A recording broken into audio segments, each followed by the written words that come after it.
ஆண்டவரும் இரட்சகருமாகிய இயேசுவின் இனிய நாமத்தினால் ஆவிக்குரிய வாலிபர் இயக்கத்தின் ஆண்டு விழாவுக்கு வருகை தந்திருக்கிறவங்க ஒவ்வொருவரையும் வருக வருக என்று மனதார வாழ்த்தி வரவேற்கிறோம். உண்மையிலே இது கர்த்தர் உண்டு பண்ணின நாள், கலிகூர்ந்து மகிழும்படியாக நாம் அழைக்கப்பட்டிருக்கிறோம். இப்பொழுதும் சில வீடியோ காட்சிகளை உங்களுக்கு காண்பிக்க நாங்கள் விரும்புகிறோம். அன்று பழைய ஏற்பாட்டு காலத்திலே மொர்தெகாய் எஸ்தருக்கு சொன்ன வார்த்தையின்படியே, இந்த காலத்தில் நீ மௌனமாயிருந்தால் யூதருக்கு இரட்சிப்பும் சகாயமும் வேறொரு இடத்திலிருந்து எழும்பும், அப்பொழுது நீயும் உன் வீட்டாரும் அழிந்து போவீர்கள். இப்படிப்பட்ட காலத்திற்கு உதவியாய் இருக்கும்படியாய் இந்த ராஜ மேன்மை உனக்கு கிடைத்திருக்கலாமே, யாருக்கு தெரியும் என்று சொன்ன செய்தியைப் போல இப்படிப்பட்ட காலம் நாம் வாழ்ந்து கொண்டிருக்கிற காலம். இன்றைய இளைஞர்களின் மனநிலை, சூழ்நிலைகள், நடக்கின்றவைகளை உங்களுக்கு காண்பிக்கும்படியாக சில படத்தொகுப்புகளை நாங்கள் இங்கு காண்பிக்க விரும்புகிறோம். யாரையும் குற்றப்படுத்துவதற்கோ மனதை பாதிப்பதற்கோ அல்ல, இதை பார்த்து நீங்கள் சிந்திக்கும்படியாய் இதனை நாங்கள் உங்களுக்கு ஒளிபரப்ப விரும்புகிறோம். இதை பொறுமையோடு கவனமாக பார்ப்பீர்களாக. கர்த்தர் உங்களோடு கூட இடைப்படுவாராக.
அடிமைத்தனம் இதனை யாரும் விரும்பாத ஒன்று. ஏன், இதனை நமது ஆண்டவரும் விரும்பவில்லை. இன்று மனிதர்கள் மனிதனை அடிமைப்படுத்தும் காலம் மாறி எலக்ட்ரானிக் டிவைசஸ் மனிதர்களை அடிமைப்படுத்துகிற காலம் இது. மொபைல், இன்டர்நெட் இல்லாவிட்டால் இன்று மனிதனுடைய இயக்கமே நின்றுவிடும் என்ற நிலை உண்டாகிவிட்டது. ஃபேஸ்புக், இல்லை பேய்புக், வாட்ஸ்அப், எஸ்எம்எஸ் இவைகள் நற்செய்தி அல்ல, துர்ச்செய்திகளை பரப்பும் சாதனங்களாகத்தான் உள்ளது. இதற்கு அடிமைப்பட்டு இன்றைய இளைய தலைமுறைகள் தங்கள் பொன்னான நேரத்தை மட்டுமின்றி தங்கள் வாழ்க்கையே பாழாக்குகிறார்கள். இதனை விஞ்ஞான வளர்ச்சி என்று சொல்வதா, அல்லது ஆவிக்குரிய வாழ்வின் வீழ்ச்சி என சொல்வதா?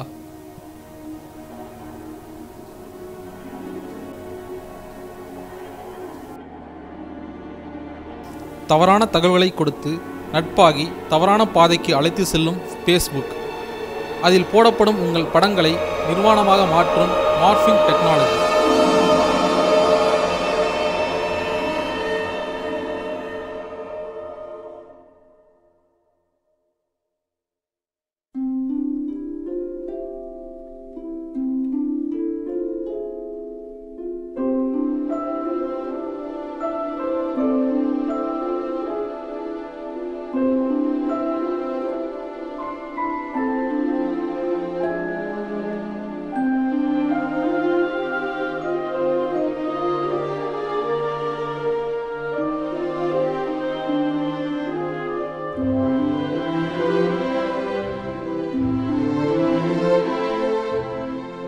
செல்போன் மூலம் செல்ஃபி வீடியோக்கள் என விளையாட்டாக எடுக்கும் அந்தரங்க படங்களை நீ டெலீட் பண்ணினாலும் அதனை ரெக்கவரி சாஃப்ட்வேர் மூலம் எடுத்து உன்னை பழிவாங்கி விடலாம்.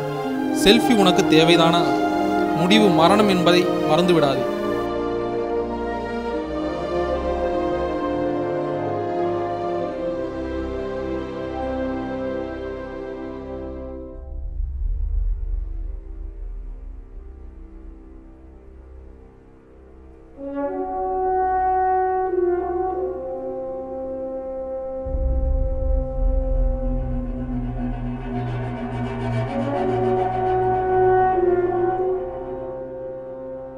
இன்றைய அரசாங்கம் நாட்டின் வளர்ச்சிக்கு இலக்கு நிர்ணயிக்கிறதோ இல்லையோ, டாஸ்மாக் மது விற்பனைக்கு இலக்கு நிர்ணயித்து மதுவை குடிக்க வைத்து மனிதனை மிருகமாக்கி வருகிறது.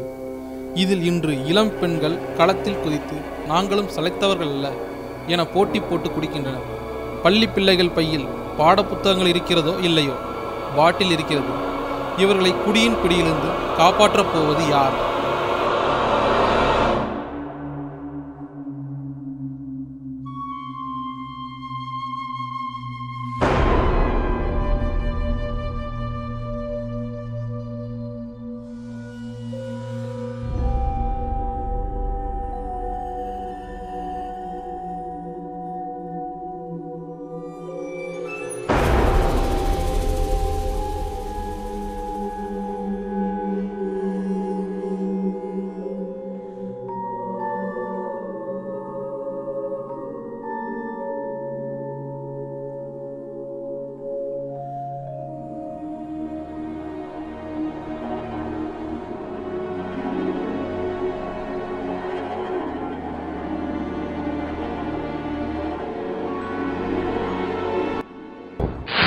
இரண்டாயிரத்தி 12ஆம் வருடத்திய தேசிய குற்ற ஆவண காப்பகத்தின் புள்ளி விவரம் தமிழ்நாட்டை தேசத்தின் தற்கொலை தலைநகரமாக அடையாளப்படுத்தியது. ஒரு வருடத்தில் 16,927 தற்கொலைகள் நிகழ்ந்த வருடம் அது. 2010ஆம் ஆண்டிலும் தமிழ்நாடு தற்கொலை சம்பவங்களில் நாட்டில் முதன்மையிடம் பெற்றது. 2011ஆம் ஆண்டில் தற்கொலைகளின் எண்ணிக்கையில் தமிழ்நாடு 3வது இடத்தில் இருந்தது.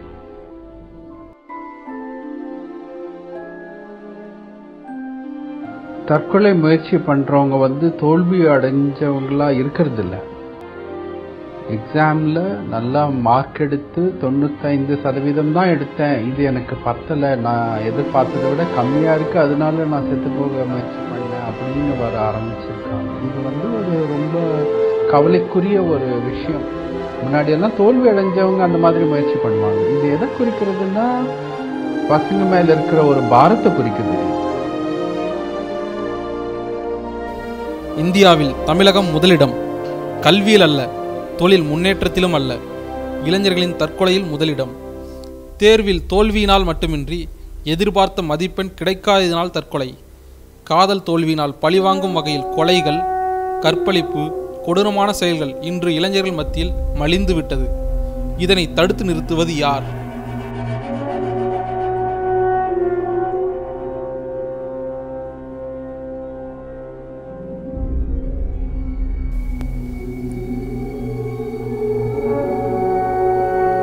இன்றைய இளைஞர்களின் மனநிலை. பரிசுத்தம் என்றால் என்ன என்பதை கேட்கும் காலம் இது. கற்பு, கன்னித்தன்மை, வெர்ஜினிட்டி என்பது ஆண் பெண் இருவருக்கும் உண்டு. ஆனால் இன்றைய இளைஞர்களிடம் இவைகள் இருக்கின்றனவா? திருமணத்திற்கு முன்பாக உறவு கொள்வது சரியா? இன்றைய இளைஞர்களின் மனநிலையை இப்பொழுது நீங்களே பார்க்கலாம். கற்புனா என்ன? சத்தியமாக எனக்கு தெரியாது. கற்பு ஓகே, கற்புனா என்ன தெரியலையே. கற்புனா என்ன தெரியாது. என்ன சொல்கிறேன்னு தெரியலையே. கற்புனா வர்ஜினிட்டி. ஒரு பொண்ணுக்கு அது நிஜமாவே ரொம்ப இம்பார்ட்டன்ட். என்னதான் எவ்வளோதான் நீங்கள் வர்ஜினிட்டி இம்பார்ட்டண்ட்டில் அது இதுன்னு சோஷியல் மீடியாவில் போட்டு தள்ளினாலும் நாளைக்கு ஒரு கல்யாணம் அப்படின்னு வந்தால் கற்புன்றது என்னைய பொறுத்த வரைக்கும் எனக்கு ரொம்ப இம்பார்ட்டண்ட். கற்புனா என்னம்மா? கற்புனா என்ன? பிளாக் ரைட். ப்ரீ மேரிட்டல் செக்ஸ் பற்றி pre marital sex. I think nowadays is fine because people are they are more educated. Premarital sex is இப்போ அது லீகல் பண்ணியிருக்காங்கன்னு நினைக்கிறேன். It's personal opinion. ஆனால் நம்ம சொல்கிறதுக்கு ஒன்றும் இல்லை. ஆனால் நம்ம கம்யூனிட்டியில் அதெல்லாம் ரொம்ப தப்பு அப்படின்னு தான் சொல்கிறாங்க. எனக்கு அப்படிலாம் இல்லை. இட்ஸ் லைக் ஒரு பர்சனல் ஒப்பீனியனா. வேணா பண்ணுங்க, இல்லாட்டி பண்ணாதீங்க, அவ்வளோதான். If your family is okay then I think you should go ahead.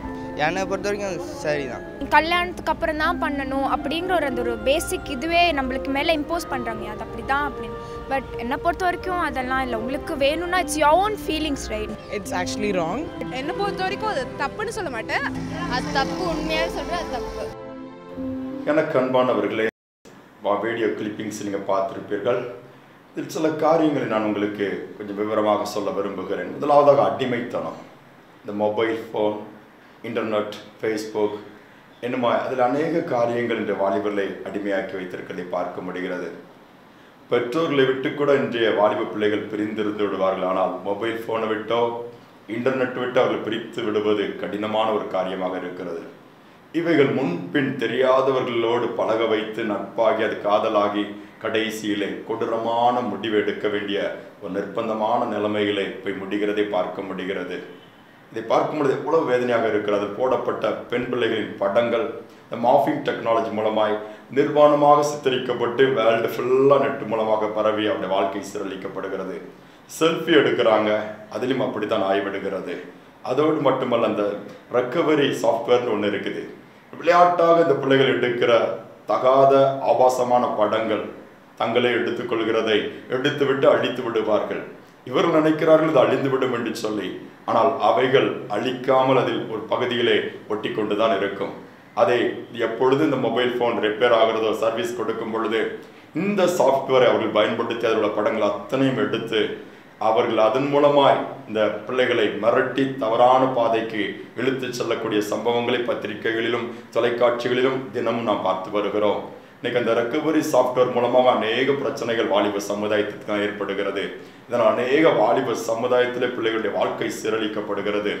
அடுத்து பார்க்கும் பொழுது குடி பழக்கத்திற்கு நீ பெண்கள் அதிகமாக அடிமையாகிறார்கள். படிக்கிற பிள்ளைகள் கூட தங்களுடைய கல்வி ஆண்டு முடியும் பொழுது இந்த ஃபேர்வெல் டேல குடித்து கூத்தாடுகிறதை இந்த படத்திலே நீங்கள் பார்த்தீர்கள். விடுதிகளில் தங்கியிருக்கிற வாலிப பிள்ளைகளும் குடித்து தங்கள் சரீரத்தை கெடுக்கிறார்கள். வாலிபர்களுக்கு நாங்கள் சளைத்தவர்கள் அல்ல என்று சொல்லி போட்டி போடுகிற ஒரு சூழ்நிலை பார்க்க முடிகிறது. நம்முடைய அரசாங்கமும் மற்றவைகளுக்கு இலக்கு நிர்ணயிக்கிறதோ இல்லையோ, டாஸ்மார்க்கின் வருமானம் இத்தனை கோடி ஏற்பட வேண்டும் என்று நிர்ணயிக்கிறதை நாம் பார்க்க முடிகிறது. அதோடு விட்டுவிடாமல் அடுத்து தற்கொலை. தமிழகம்தான் தற்கொலையில் முதலிடம், படிப்பிலோ தொழிலோ அல்ல. இளைஞர்கள் சாகிறது அதிகமாக இந்தியாவிலே தமிழகத்தில் தான். ஏன்? பள்ளியிலே தோல்வி, தேர்வில் தோல்வியினால் தற்கொலை கேள்விப்பட்டிருக்கிறோம். இப்பொழுது அதைவிட நிர்ணயித்த மதிப்பெண்ணை என்னால் பெற முடியவில்லை நினைத்து சோர்ந்து போய் தற்கொலை பண்ணிக்கொள்கிறார்கள். ஏற்ற படிப்பு கிடைக்கவில்லை, வேலை கிடைக்கவில்லை என்று வாலிபர்கள் அன்னுதினமும் செத்து கொண்டிருக்கிறார்கள், தங்களை கொன்று கொண்டிருக்கிறார்கள். அதோடு மட்டுமல்ல, காதல் தோல்வி மற்ற அநேக காரியங்களினால் பழி வாங்குதல், கொலை, கற்பழிப்பென்று கொடூர பாவங்கள் சமுதாயத்திலே ஒவ்வொரு நாளும் அரங்கேறி கொண்டிருக்கிறது. இவைகள் எல்லாவற்றையும் யார் தடுத்து நிறுத்த போகிறார்? இவைகளை தடுத்து நிறுத்த சட்டங்கள் இருக்கிறதா? இந்த சட்டங்கள் தன் கடமையை செய்ய முடியுமா? அரசாங்கம் என்ன செய்ய போகிறது என்று நீங்கள் யோசிக்க வேண்டும். அடுத்து பார்க்கும் பொழுது இன்றைய இளைஞர்களின் மனநிலைமையை குறித்து நாம் பார்த்தோம்.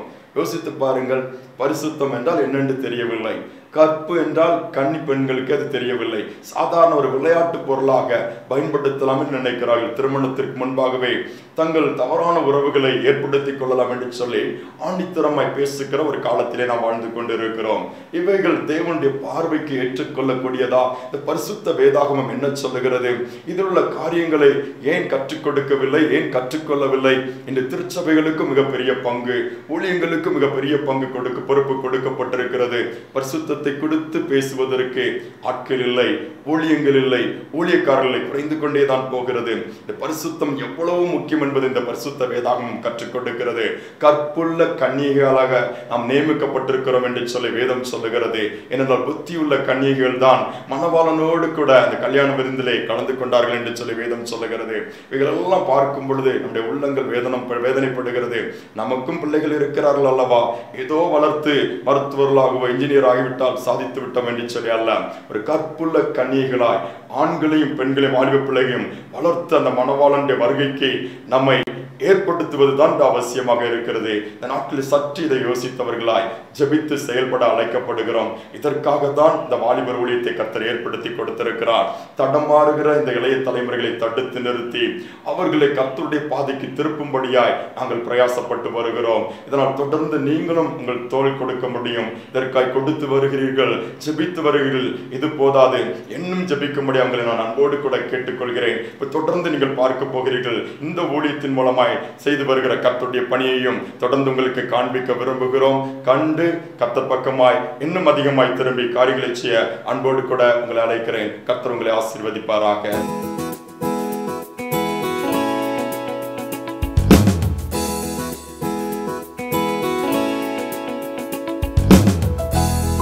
வாலிபனாகிய நீ, வாலிப சகோதரியாகிய நீ அந்த அபிஷேகத்தை பெற்றுக்கொள்ள வேண்டும் என்பதை தேவன் விரும்புகிறார். February 14th ஒரு நாள் சொல்லுவாங்க. என்ன நாள்? லவ்வர்ஸ் டே, அதாவது காதலர்கள் தினம் என்று சொல்லி. நான் நினைக்கிறேன் அன்னைக்கு ஒரு நாள் தான் அவங்க நேசிப்பாங்கன்னு நினைக்கிறேன்.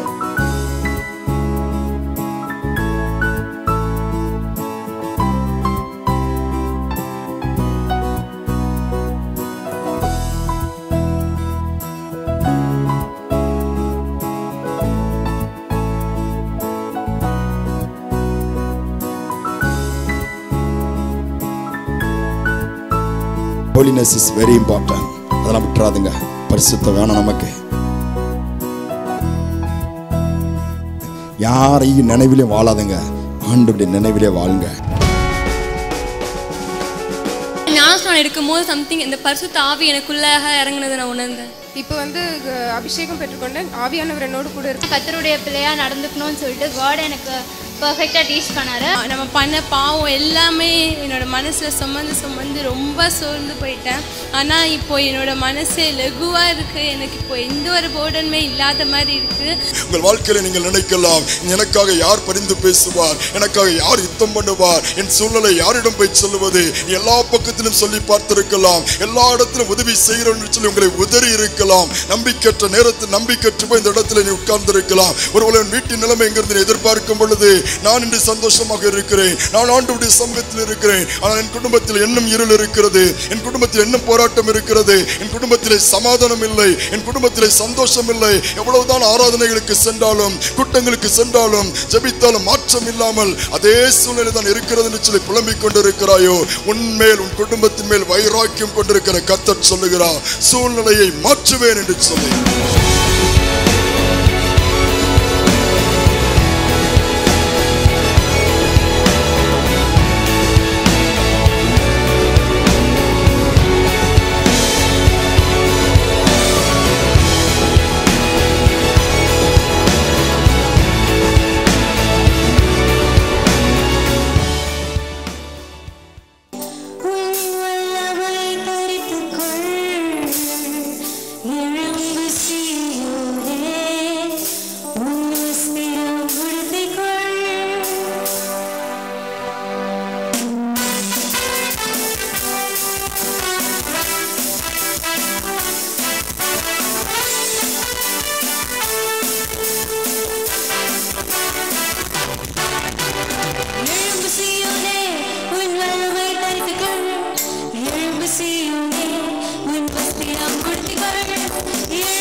சுவாசத்தில் வளர்ந்திட, சுவாசத்தில் வளர்ந்திட, ஓஹோ எழும்பு சீயோனே உன் வல்லமை தரித்துக்கொள் எழும்பு சீயோனே உன் வஸ்திரம் உடுத்திக்கொள் ஓஹோ எழும்பு சீயோனே உன் வல்லமை தரித்துக்கொள் எழும்பு சீயோனே உன் வஸ்திரம் உடுத்திக்கொள் காலங்கள் முடியும் வாலிபம் மதியம் அகிலத்தை அசைத்திட தேவ அன்பினால் நிறைந்திட இன்று எழுப்பிவார் சீயோனே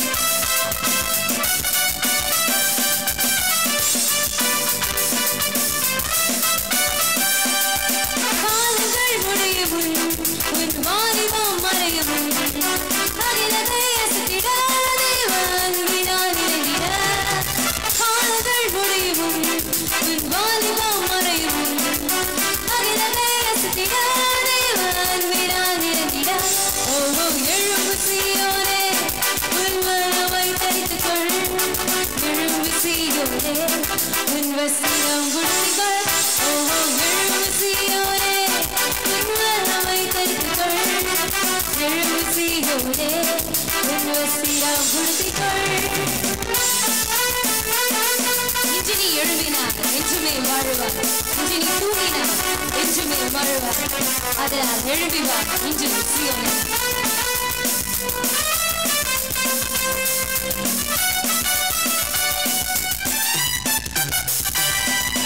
இன்று நீ எழும்பினார் என்றுமே வாழ்வார் இன்று நீ தூங்கினார் என்றுமே வாழ்வார் இன்று நீ எழும்பினார் என்றுமே வாழ்வார் இன்று நீ தூங்கினார் என்றுமே வாழ்வார் ஓஹோ எழும்பு சீயோனே உன் வல்லமை தரித்துக்கொள் எழும்பு சீயோனே உன் வஸ்திரம் உடுத்திக்கொள் ஓஹோ எழும்பு சீயோனே உன் வல்லமை தரித்துக்கொள் எழும்பு சீயோனே உன் வஸ்திரம் உடுத்திக்கொள் ஓஹோ எழும்பு சீயோனே உன் வல்லமை தரித்துக்கொள் எழும்பு சீயோனே உன் வஸ்திரம் உடுத்திக்கொள் ஓஹோ எழும்பு சீயோனே உன் வல்லமை தரித்துக்கொள் எழும்பு சீயோனே உன் வஸ்திரம் உடுத்திக்கொள். பிஎம்கிட்ட இருந்தெல்லாம் உங்களுக்கு கண்டிப்பாக ஃபோன் வராது, பிஎம்கிட்ட இருந்தும் வராது, பிசாசிட்ட இருந்தால் வரணும் அந்த நேரத்தில் வந்துச்சுன்னா. So you can switch off your mobile நீங்கள் ஆண்டவருக்கு மரியாதை கொடுத்தீங்கன்னா. அதர்வைஸ் இப்போவுமே நீங்கள் வெளியே போயிடலாம், டிஸ்டர்ப் பண்ணக்கூடாது. வேர்ட் ஆஃப் காட் வந்து எங்களுக்கு ரொம்ப முக்கியம். ரெண்டாவது இந்த இடம் இன்னும் கொஞ்சம் ஃபில் பண்ணிக்கலாம். வெளியே இருக்கிறவங்க தயவு செய்து நீங்கள் வெளியே நான் வருவேன் வெளியே பேசிட்டு இருந்தீங்கன்னா அப்படியே வீட்டுக்கு அனுப்பிடுவேன். நீங்கள் யார் லீடர்ஸாக இருந்தாலும் come and sit inside. You have to hear the word of God. ஆண்டோடைய வார்த்தையை கனப்படுத்த நாங்கள் விரும்புகிறோம். சரியா? உள்ள இருக்கவங்க வெளியே போகக்கூடாது. தண்ணி தாகம் வந்தாலும் இருக்கணும். ரைட்? நான் விசுவாசிக்கிறேன். அப்படியே நீங்கள் உட்காரலாம். இப்போ கர்த்தர் வார்த்தைக்கு நேராக கடந்து போகிறபடினால் கரங்களை தட்டி அண்ணனை உற்சாகமாக வரவேற்கலாமா? இயேசு கிறிஸ்து மாறாதவரே மாறாதவரே மாறாதவரே ஆமென். இயேசு கிறிஸ்து மாறாதவரே நித்திய நித்தியமா. ஹல்லேலூயா ஹல்லேலூயா ஹல்லேலூயா ஹல்லேலூயா ஹல்லேலூயா ஹல்லேலூயா ஹல்லேலூயா. பலனொன்றும் இல்லை தேவா, ஆவியால் பலப்படுத்தும் சத்துவம் இல்லாத எனக்கு சத்துவம் தந்தருளும். சத்துவம் இல்லாத எனக்கு சத்துவம் தந்தருளும். பலனொன்றும் இல்லை தேவா, ஆவியால் பலப்படுத்தும் சத்துவம் இல்லாத எனக்கு சத்துவம் தந்தருளும். சத்துவம் இல்லாத எனக்கு ஆமாண்டவரே சத்துவம் தந்தருளும் மானின் கால்களை போல என் கால்களை பலப்படுத்தும் மானின் கால்களை போல என் கால்களை பலப்படுத்தும் நூனின் குமாரனை போல என்னையும் பலப்படுத்தும் நூனின் குமாரனை போல என்னையும் பலப்படுத்தும்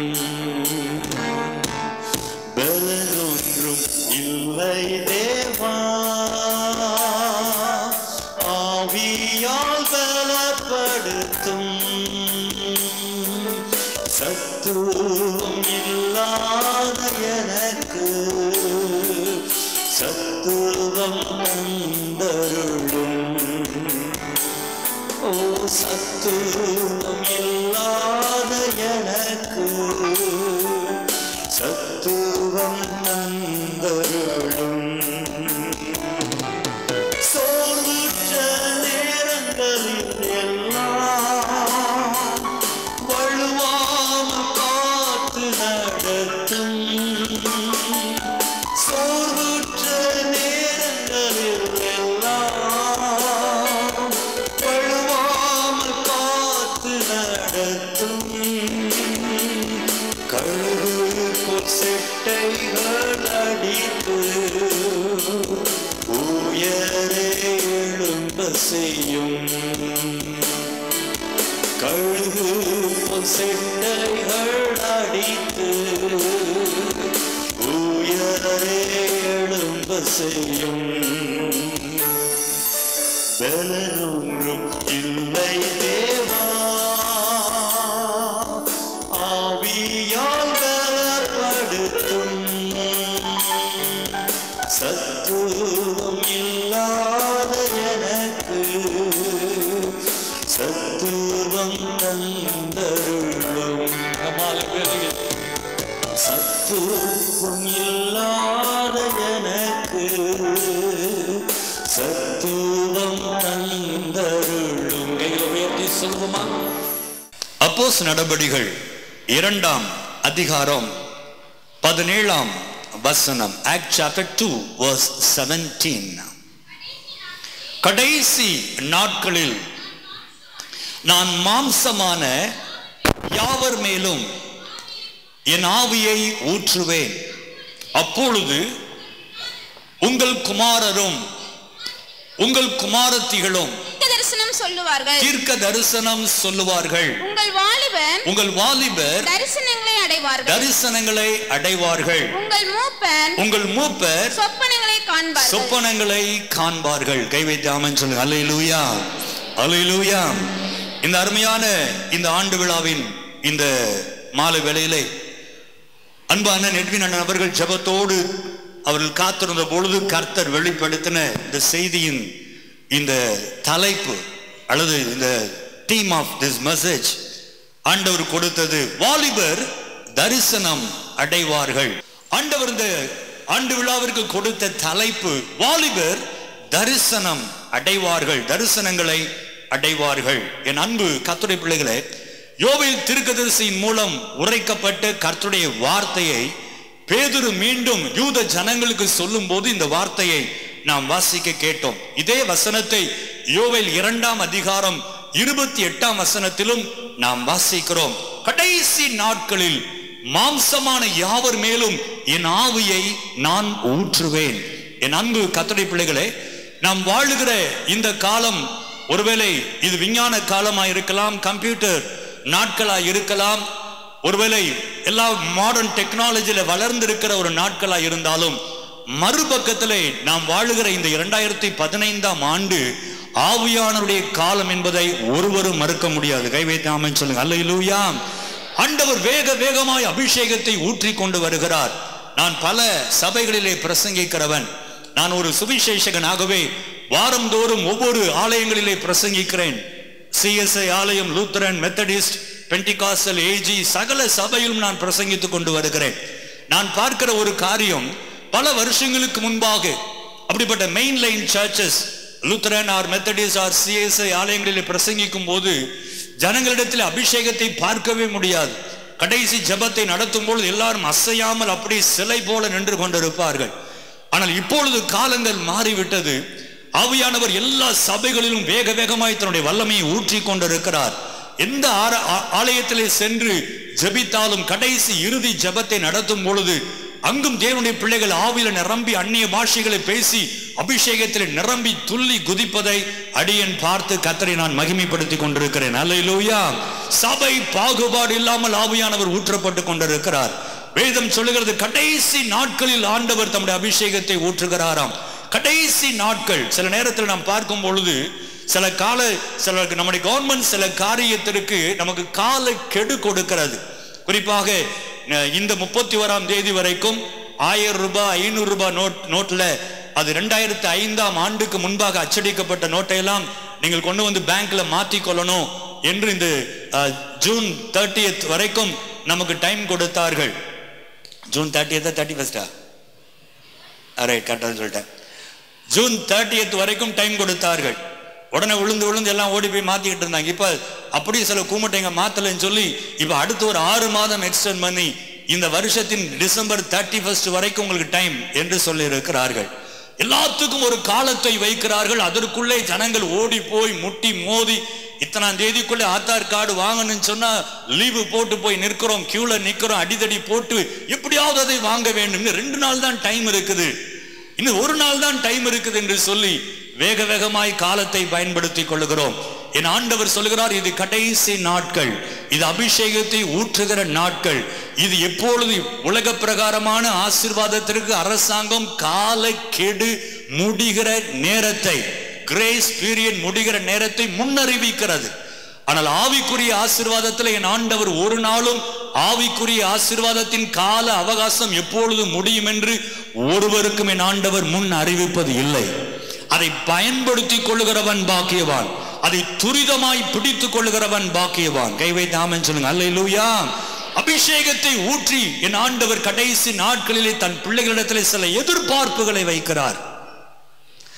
ஒருவேளை இந்த கூட்டத்தில் அபிஷேகம் பெற்ற தேவ பிள்ளைகள் அநேகர் உட்கார்ந்து இருக்கலாம், வாலிபர்கள் இருக்கலாம், பெரியவர்கள் இருக்கலாம், அல்லது அபிஷேகத்தை பெற்றுக்கொள்ளாமல் நீங்கள் ஒருவேளை ஆவியானவரை நீங்கள் கேள்விக்குறியோடு பார்க்கிறவர்களாக இருக்கலாம். என் அன்பு தேவனுடைய பிள்ளைகளே, ஒருவேளை அப்படி அபிஷேகத்தை ஆவியானவரை குறித்து உங்களுக்கு உடன்பாடு இல்லை, அபிஷேகத்தை குறித்து உடன்பாடு இல்லை, அந்நிய பாஷைகளை குறித்து உடன்பாடு இல்லை என்று நீங்கள் சொல்வீர்களே, ஆனால் நீங்கள் ஆலயத்திற்கு போவதை நிறுத்திக் கொள்வது உங்களுக்கு நலமாயிருக்கும்.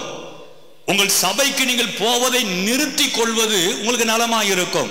காரணம் என்னவென்றால், ஆவியானவர் வந்த பிறகுதான் திருச்சபையை துவங்கியது. கை வைத்து ஆமென் சொல்லுங்க. ஆதி அப்போஸ்தலர் நாட்களே மேல் வீட்டு அறையிலே அமர்ந்து எல்லா 120 பேர் கூடி ஜெபித்துக் கொண்டிருந்த பொழுது என் ஆண்டவர் தம்முடைய அபிஷேகத்தை ஊற்றினார். 120 பேர் மேலும் அபிஷேகம் ஆவியானவர் இறங்கினார். பற்பல பாஷைகளை அவர்கள் பேசினார்கள். முதல் சபை தொடங்கியது. கை வைத்து ஆமென் சொல்லுங்க. அப்ப அபிஷேகம் வந்த பிறகுதான் சபையே தொடங்கியது. ஆவியானவர் ஊற்றப்பட்ட பிறகுதான் இந்த பூமியிலே திருச்சபையே தொடங்கியது. ஆகவே திருச்சபைக்கு மூல அஸ்திவாரம் யார் என்றால் பரிசுத்த ஆவியானவர். இன்னைக்கு பரிசுத்த ஆவியானவருக்கு இடம் கொடாத சபைகளை பார்க்கும் பொழுது பரிதாபமாய் இருக்கிறது. அப்படிப்பட்ட சபைகளிலே நிச்சயம் என் ஆண்டுடைய பிரசனமும் இருக்காது. அது தேவன் விரும்புகிற சபையும் கிடையாது. அது கள்ள திருச்சபைகள். முதலாவது தெளிவாய் புரிந்து கொள்ள வேண்டும். சத்தியத்தின்படி பிரசங்கிக்கிறேன். அபிஷேகம் இறங்கியது. அதற்கு பிறகு பேதுரு பிரசங்கம் பண்ணுகிறார். 3000 பேர் ரட்சிக்கப்பட்டார்கள், 5000 பேர் ரட்சிக்கப்பட்டார்கள், மூழ்கி ஞானஸ்நானம் எடுத்தார்கள், வீடுகள் தோறும் அப்பம் விட்டார்கள், வீடுகள் தோறும் கூடி ஜெபித்தார்கள். சபை உருவானது. ஐயா, அபிஷேகம் இல்லாமல் திருச்சபை கிடையாது.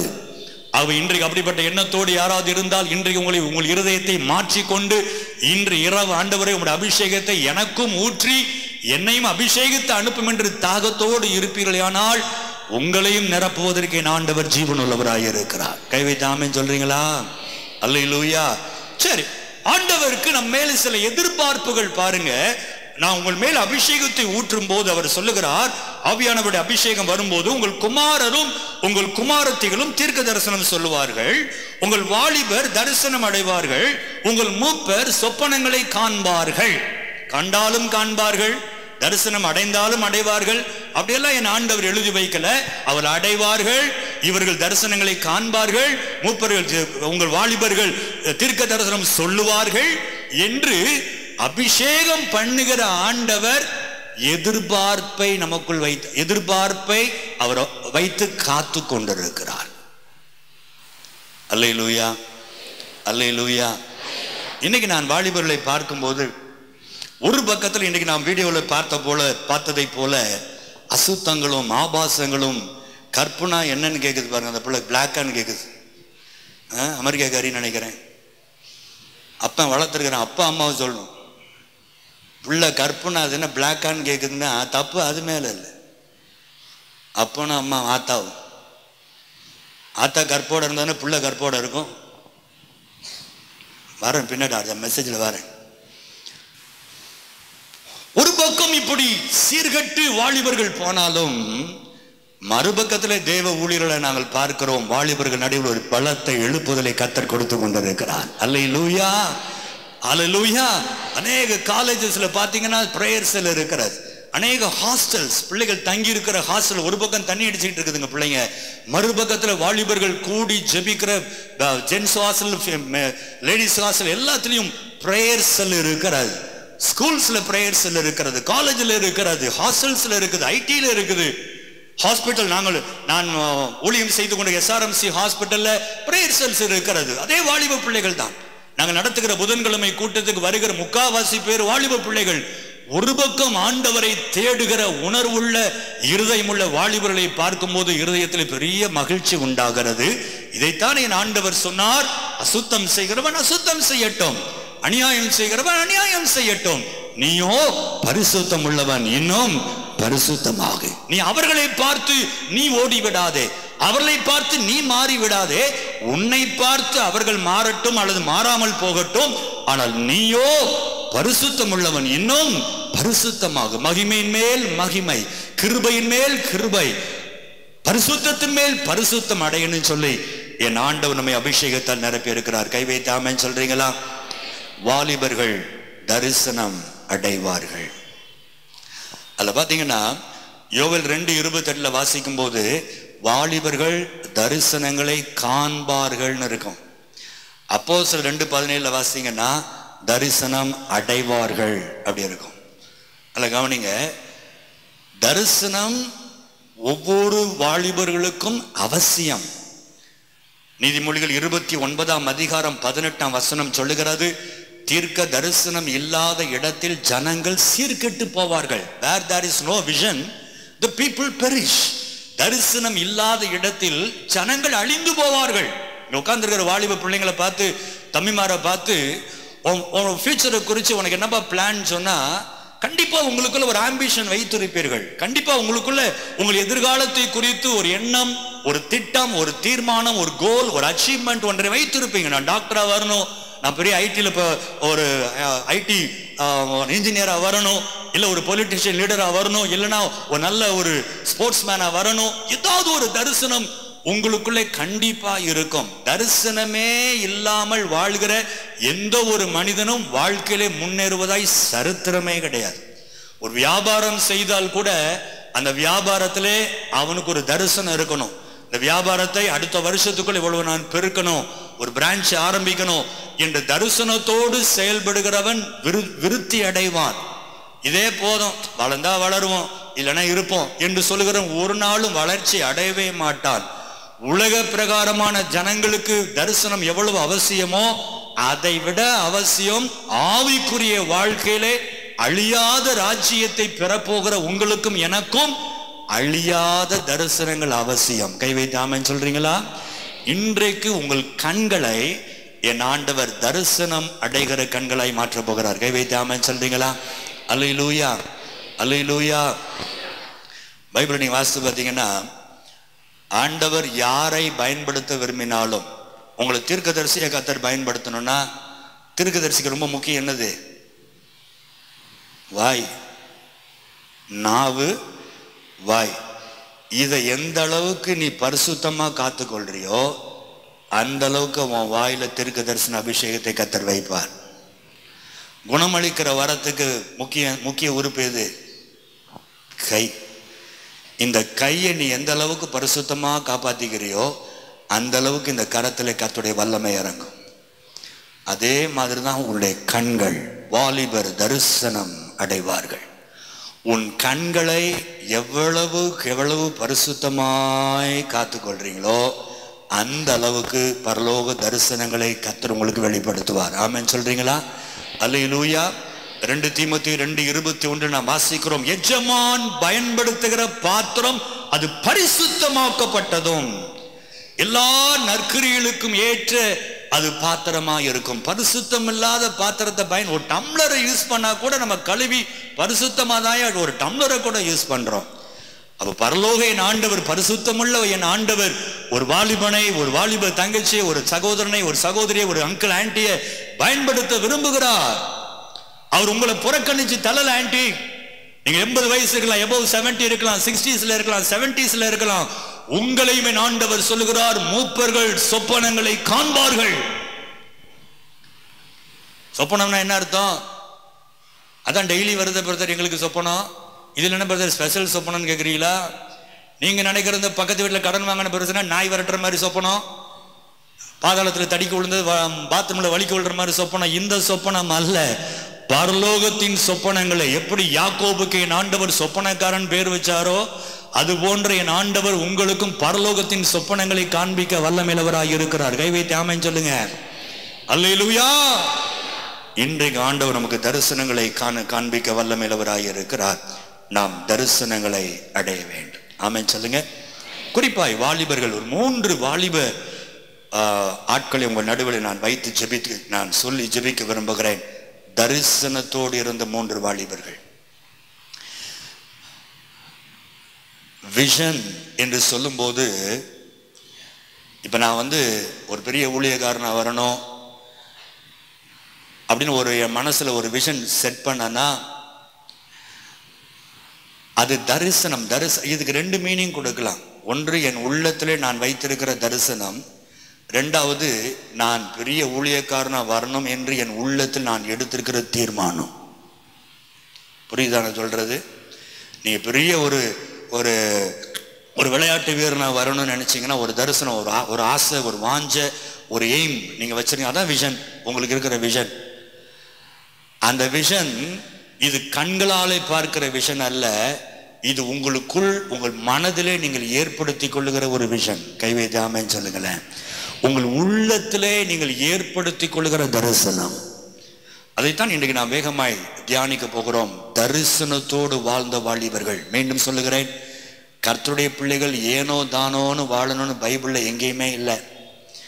இப்படித்தான் வாழணும்னு பைபிள் நமக்கு சொல்லு. வேற எந்த மார்க்கத்திலும் இப்படித்தான் வாழணும்னு சொல்லல. நம்ம ஏசப்பா மட்டும்தான் என் பிள்ளைகள் இப்படித்தான் வாழணும்னு சொல்லி நமக்கு எழுதி கொடுத்திருக்கிறார். கை வைத்து கர்த்தரை மகிமைப்படுத்துங்க. அல்லேலூயா. ஒழுக்கமுள்ள ஆண்டவரை நாம் ஆராதித்துக் கொண்டிருக்கிறோம். 3 விதமான தரிசனங்களை வேகமாய் சொல்ல விரும்புகிறேன். முதல் ஒரு தரிசனம் உள்ள ஒரு மனிதனை குறித்து நாம் வாசிக்க போகிறோம். இவன் அபிஷேகம் பெற்றவன். மீண்டும் சொல்லுகிறேன், அபிஷேகம். கடைசி நாட்களிலே மாம்சமான யாரும் என் ஆவியை ஊற்றுவேன், அப்பொழுது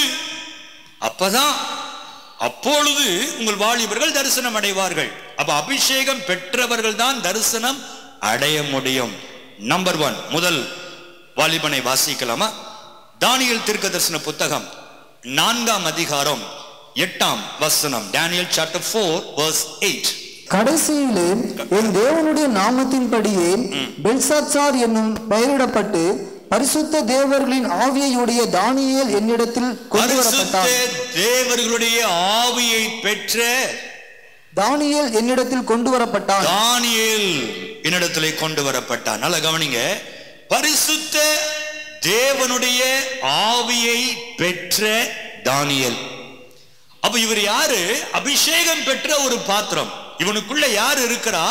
பரிசுத்த ஆவியானவர், தேவனுடைய ஆவி. இன்றைக்கு உங்களையும் என்னையும் எந்த ஆவியானவர் நிரப்பி இருக்கிறாரோ அதே பரிசுத்த ஆவியானவர் தான் தானியேலுக்குள்ளே இருந்தாராம். இவரை குறித்து ராஜா சாட்சி சொல்றார் பாருங்க. 5ஆம் அதிகாரம் 12ஆம் வசனம் 5:12. தானியேல், ராஜாவினால் பெல்ஷாத்சார் என்னும் பெயரிடப்பட்ட அந்த தானியேலுக்குள் சொப்பனங்களை வியாபிக்க பண்ணுகிறதும் புதைபொருள்களை வெளிப்படுத்துகிறதும் கருகலானவைகளை தெளிவிக்கிறதுமான அறிவும் புத்தியும் விசேஷித்த ஆவியும் உண்டென்று காணப்பட்டது. விசேஷித்த ஆவியும் உண்டென்று காணப்பட்டது. தானியேலுக்குள்ள இருந்த ஆவி சாதாரண மனுஷ ஆவி. நமக்குள்ள ஒரு ஆவி இருக்குது, அது நம்முடைய சொந்த ஆவி, அது நம்ம உயிர்னு சொல்றோம். அந்த ஆவி போச்சுன்னா பொத்துனு கீழே விழுந்துரும்.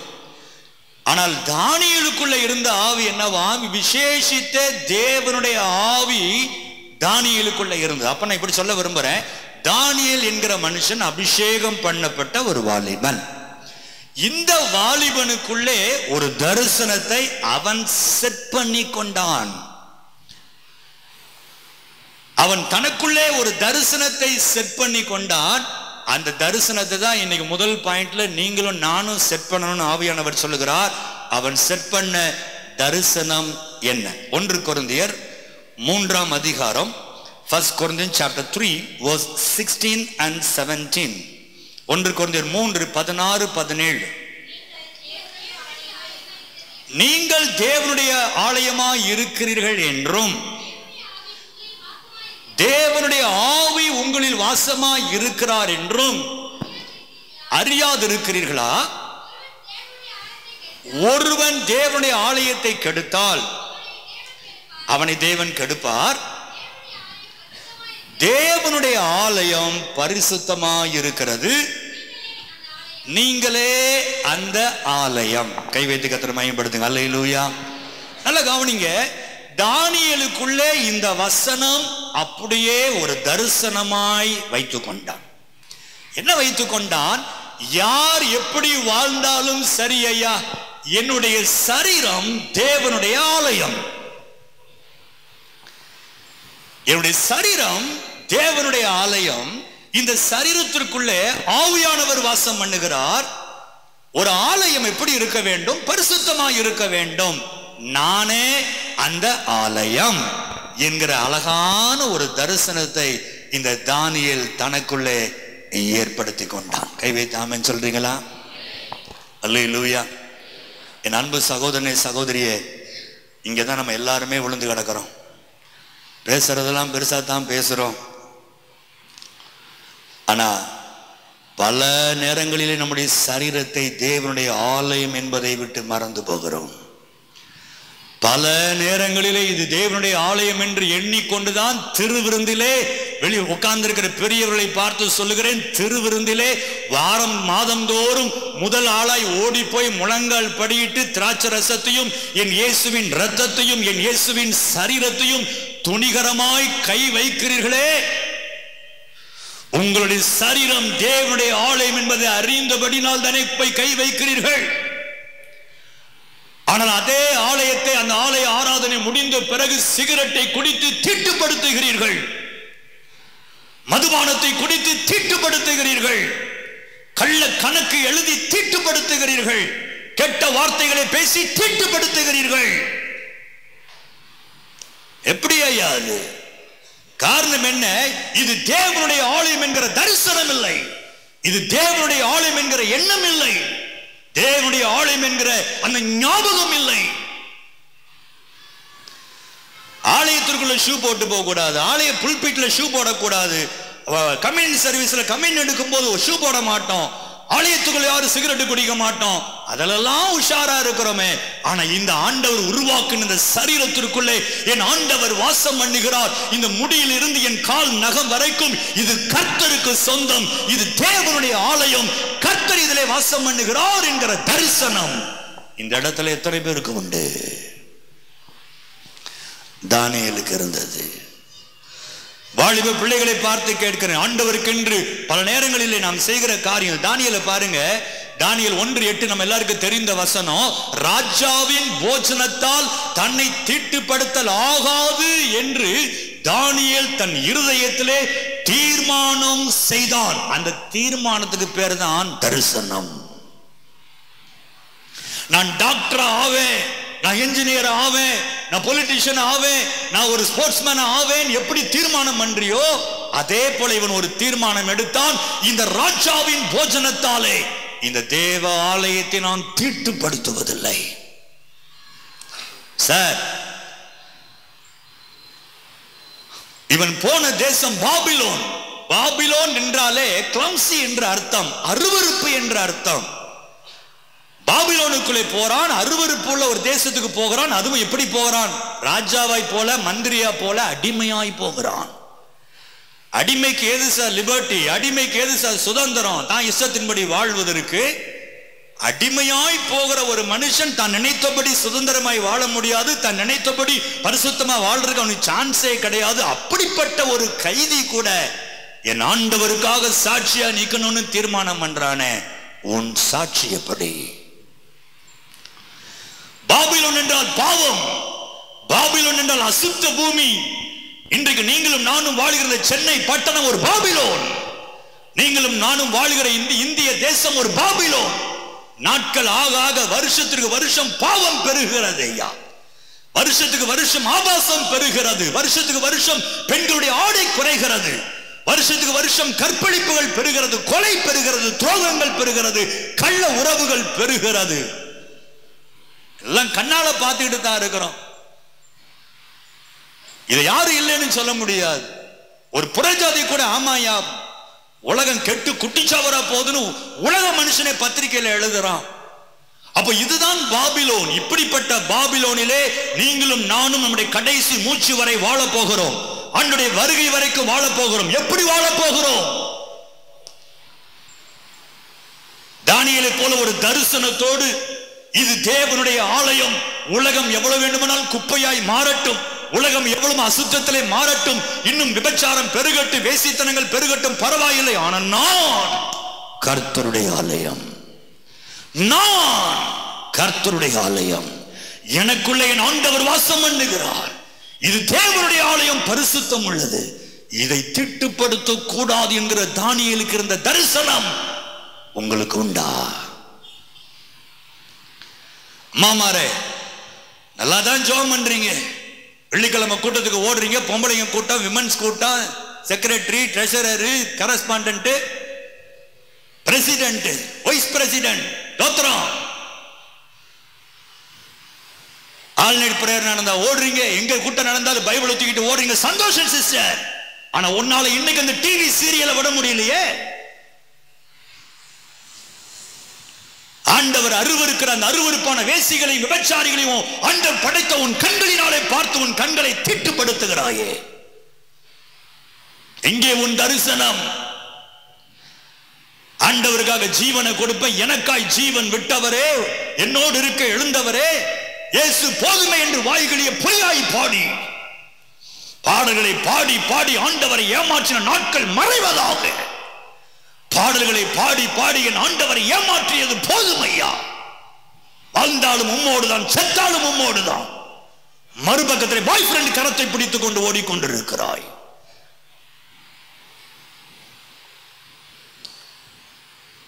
அவ்வளவு ஜெபம் பண்றீங்க, சர்ச்சில் முக்கியம், காலையில பிரேயரு, மத்தியானம் பிரேயரு, டைம் கிடைக்கும் போதெல்லாம் பைபிள் ரீடிங், வாரத்துக்கு ஒரு நாள் உபவாசம் வேற பண்றீங்க, காணிக்கை கொடுக்கறீங்க, தசமபாகம் கொடுக்கறீங்க, இது போன்ற ஊழியங்களை ஸ்பான்சர் பண்றீங்க, சந்தோஷம். ஆனாலும் என் ஆண்டவர் அருவருக்கிற டிவி சீரியலுக்கு முன்பாக, அந்த விபச்சாரிகளுக்கு முன்பாக உனக்கு என்ன வேலை? தாயே, உனக்கு என்ன வேலை? என் ஆண்டவர் உன்னை பார்க்க சொன்னாரோ?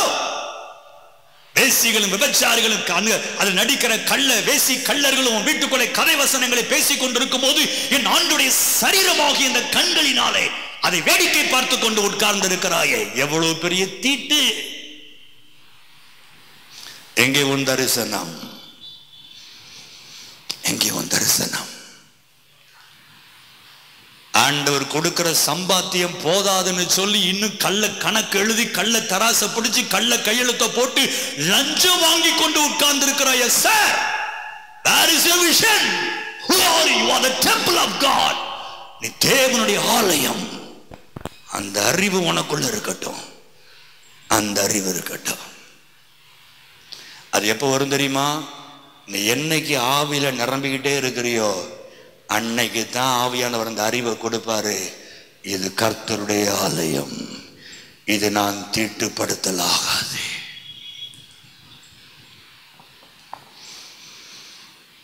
பாபிலோன் அருமையான அந்த தானியேல் அதில் கால் வைக்கும் போதே சொல்லுகிறான், இது அருவருப்பான பூமி, நான் தீட்டுப்படலாகாது, இது தேவனுடைய ஆலயம்.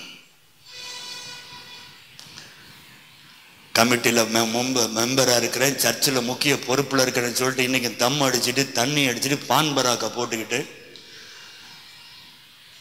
வாய்க்கு வந்த பொய்யை சொல்லிக்கிட்டு கள்ள உறவை வச்சுக்கிட்டு நிறுத்திக்கொள். அந்த அதில் ஒரு வசனம் வருது, தேவனுடைய ஆலயத்தை நீ கெடுத்தால் தேவன் உன்னை கெடுப்பார். கர்த்தர் உன் சரீரத்தில் கை வச்சார்னா எந்த டாக்டர் உனக்கு சுகம் தர முடியாது பிரதர். உன் கோடி கோடியா பணம் வச்சிருந்தாலும் உன் பணத்தால் அந்த வியாதியை சுகமாக்க முடியாது. கர்த்தர் வைத்ததை கர்த்தர் மட்டுமே எடுக்க முடியும். ஞாபகம் வைத்துக் கொள்ளுங்கள். இன்றோடு நிறுத்திக்கொள். உங்களை அம்மாமாரை பார்த்து சொல்றேன், உன் வீடு சபிக்கப்பட காரணம் அரை மணி நேரம் நீ உட்கார்ந்து பார்க்கிற அந்த பிசாசுகளை வேசிகளை உட்கார்ந்து ரசிச்சு கதை தானே நாடகம் தானே என்று பாவத்திற்கு 1008 புனைப்பெயர்களை கொடுத்து நீ பார்க்கிறபடினால உன் பிள்ளைக்கு திருமணமாகாமல் இருக்கிறது. அதை நீ செய்கிறபடினாலே உன் பிள்ளைக்கு வேலை கிடைக்காமல் இருக்கிறது. அதை செய்கிறபடினாலே உன் குடும்பம் கடன் பிரச்சனையில் செத்து கொண்டிருக்கிறது. மனம் திரும்புங்கள், மனம் திரும்புங்கள். வாலிப தம்பி தங்கச்சி, உனக்கு அதுதான். நீ தேவனுடைய ஆலயம். அந்த தரிசனத்தை முதல்ல வாங்கிக்கோ. நீ யாருன்னு கேட்ட உன் பேரை சொல்லிட்டு ஓடாத.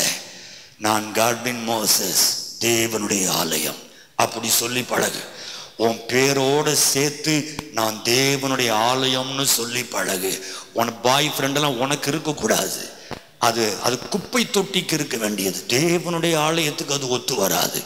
வேசித்தனங்கள், விபச்சாரங்கள், வேசித்தனங்கள், பாய் ஃப்ரெண்ட் அடுத்த ஆம்பளையை தொடுவது, அடுத்த என் ஃப்ரெண்டு தானே, அண்ணன் மாதிரி பழகிறேன், ஃப்ரெண்டை மாதிரி பழகிறேன், இந்த டயலாக்லாம் என் ஆண்டவர்ட்ட ஒத்து வராது.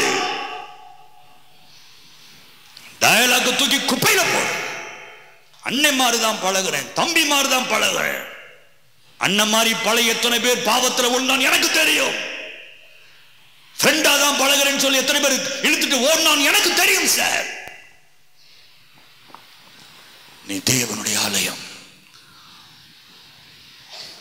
ஆண்டவரை அறியாத மற்ற பிள்ளைகளுடைய மேக்கப்புக்கும் உன் மேக்கப்புக்கும் வித்தியாசம் இருக்கணும். அவ புடுங்குவா, அதெல்லாம் நீ புடுங்க கூடாது. அவ வெட்டி விடுவா, சுருட்டி விடுவா, கலரிங் பண்ணுவா, ஸ்ட்ரைட்டனிங் பண்ணுவா. ஆண்டவர் முடிய ஸ்ட்ரைட்டன் பண்ணணும்னா பிறக்கும் போதே ஸ்ட்ரைட்டன் பண்ணி அனுப்பியிருப்பாரு. தேவன் கொடுத்ததை கெடுக்காதீரு.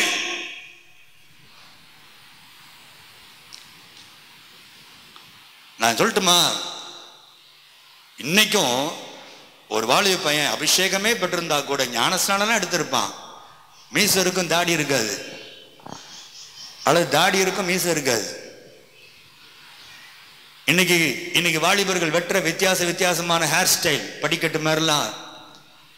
நல்ல கவனி, உங்களுக்கு அதே தான் சொல்றேன்.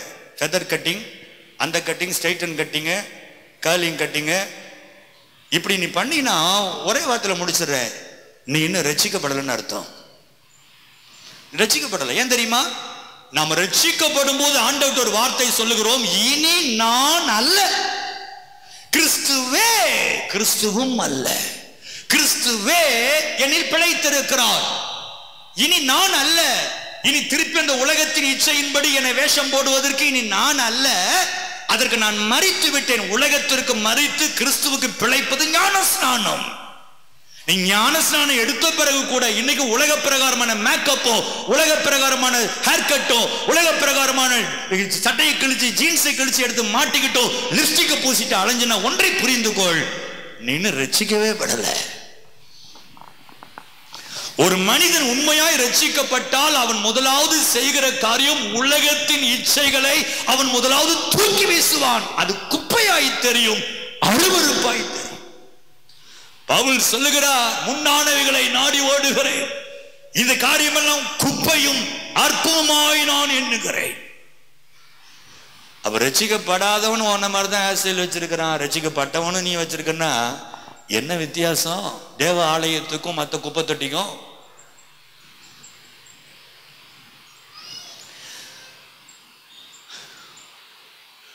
ஃபேஸ்புக்கில் இருந்து நீ என்னைக்கு வெளியே வர்றியோ அன்னைக்கு தான் உன் பரிசுத்தத்தை நீ காப்பாற்ற முடியும். எழுதி வச்சு. ஃபேஸ்புக்கில் இருந்து நீ என்னைக்கு டீஆக்டிவேட் பண்ணி வெளியே வர்றியோ அன்னைக்கு தான் ஏசப்பா உன் பரிசுத்தத்தில் நீ வளர்றதுக்கு உனக்கு கையே நீட்டுவார். நம்மளே சாக்கடையில் உட்கார்ந்துக்கிட்டு ஒரு சபை நடந்தது, ஃபர்ஸ்ட் ஆராதனை முடிஞ்சு 2வது ஆராதனை ஆரம்பிக்க போகுது. ஒரு வயசானவர் உட்காந்துட்டு அழுதுகிட்டு இருக்கிறாரு, தேம்பி தேம்பி. பாஸ்டர் சொல்லார், எப்பா ஆராதனை முடிஞ்சது, அடுத்த சர்வீஸ் வரப்போதையா, ஏன் இப்படி அழுறீரு? ஐயா உங்க பிரசங்கத்தில் நான் ரொம்ப தொடப்பட்டேன், இயேசுநாதரே எடுத்து போடும், இயேசுநாதரே எடுத்து போடுன்னு அழுதுகிட்டு இருந்தாராம். ஏன் இப்படி அழுற? இல்ல முந்தி மூக்குப்பொடி போடுவேன், இப்ப உங்க செய்தியை கேட்டு நான் மனம் திரும்பிட்டேன் ஐயா, அந்த என் பாக்கெட்ல மூக்குப்பொடி இருக்குது, இயேசுநாதர் எடுத்து போடுங்கன்ற 1/2 மணி நேரமா கேட்கறேன், எடுத்த போட மாட்டேங்கிறாரு.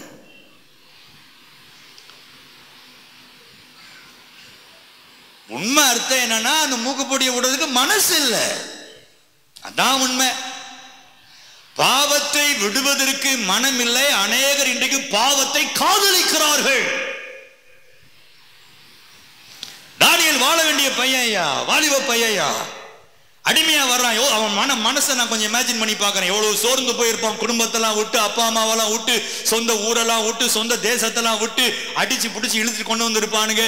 ஐயோ அனாதையா இருக்கிறோமே, அப்பா இப்ப தண்ணி கொடுப்பா, ஒரு 4 பாட்டில் அடி சரக்கு அடிச்சுட்டு படுக்கலாம், கவலையெல்லாம் மறக்கணும், அவனுக்கு குடிக்க தெரியாதா?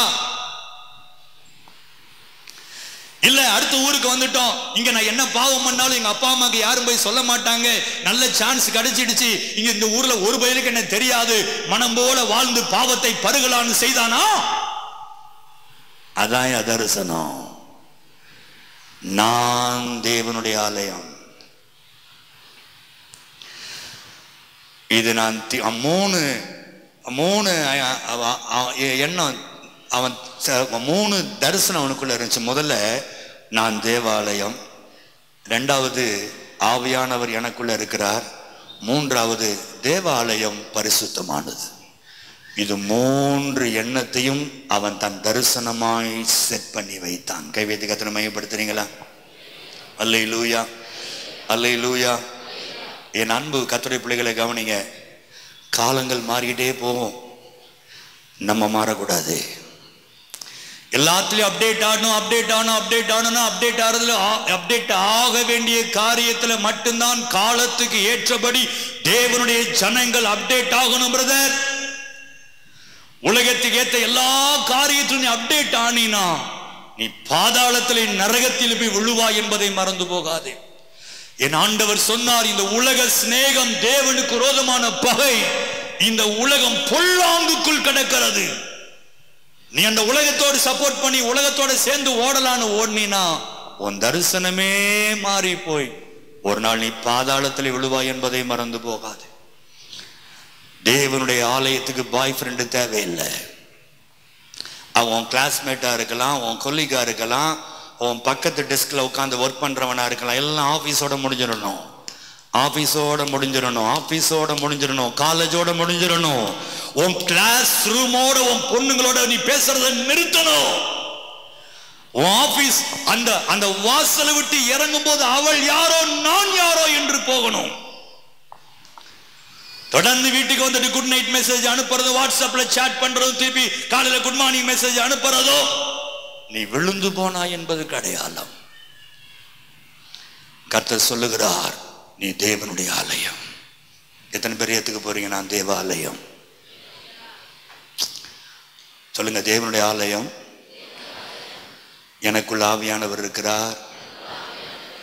தேவாலயம் பரிசுத்தம் உள்ளது. ஆமென், அல்லேலூயா. என் அன்பு தேவனுடைய பிள்ளைகளே, 1 கொரிந்தியர் 6:12 அப்போஸ்தலனாகிய பவுல் சொல்லுகிறார்.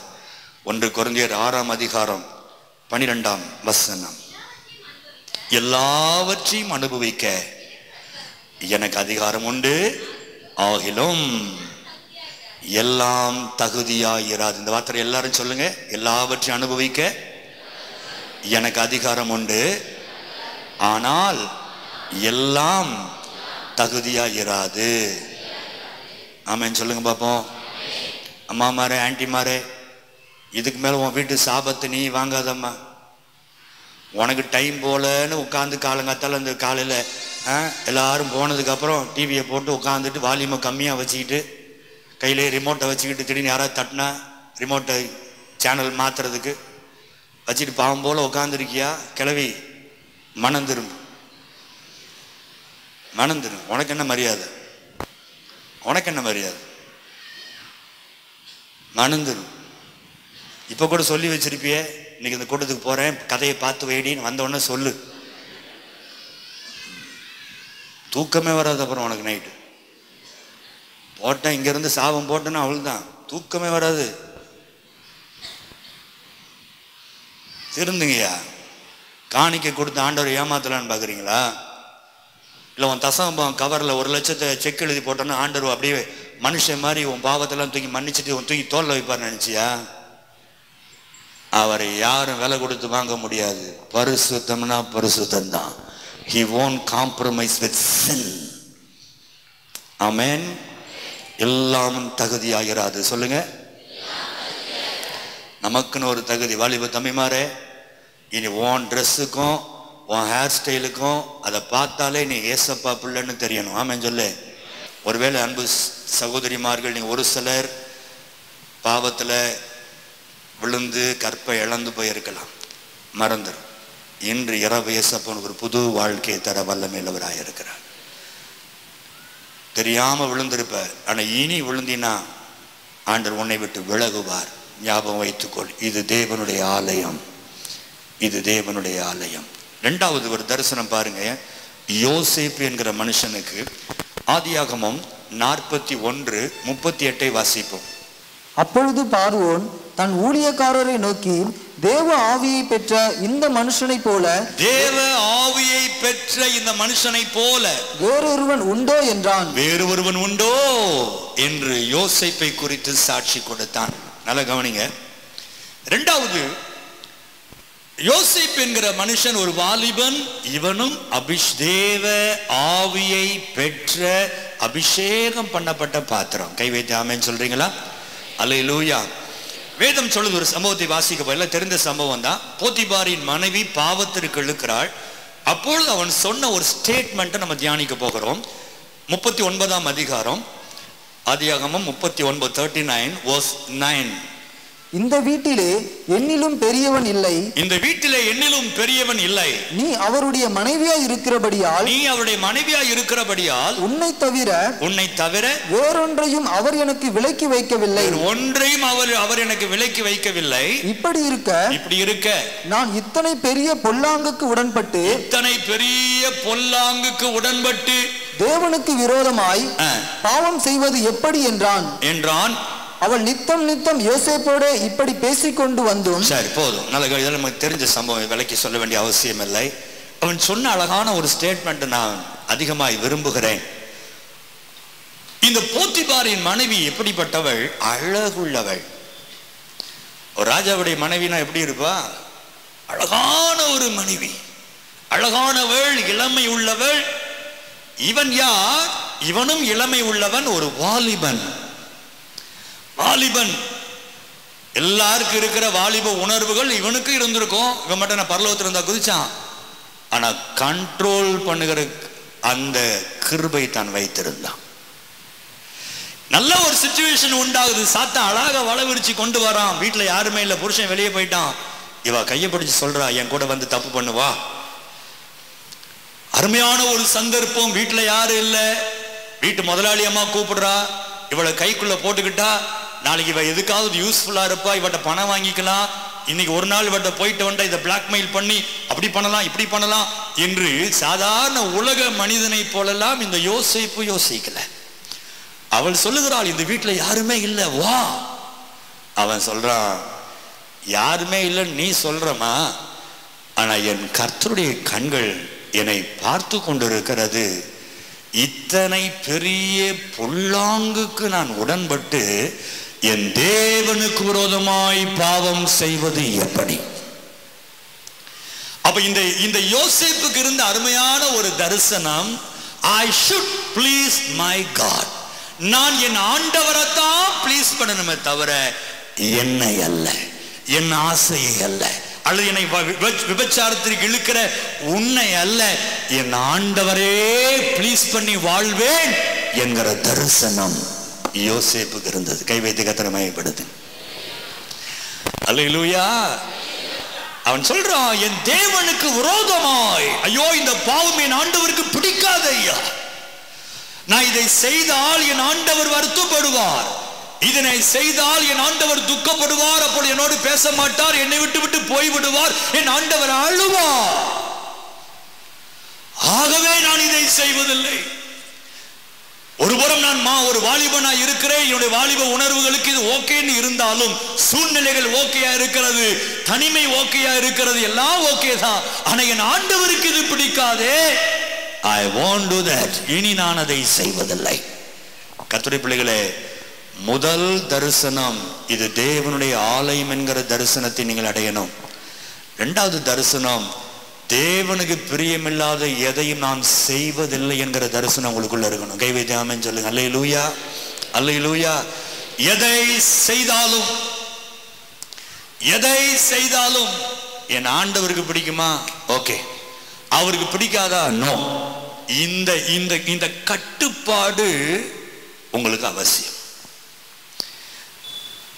எது ஆண்டவருக்கு பிடிக்கும், எது ஆண்டவருக்கு பிடிக்காதுன்னு உங்களுக்கு சொல்ல வேண்டிய அவசியம் இல்லை. நம்ம எல்லாருக்குமே நன்மை தீமை அறிகிற வயதை தாண்டினவர்கள்.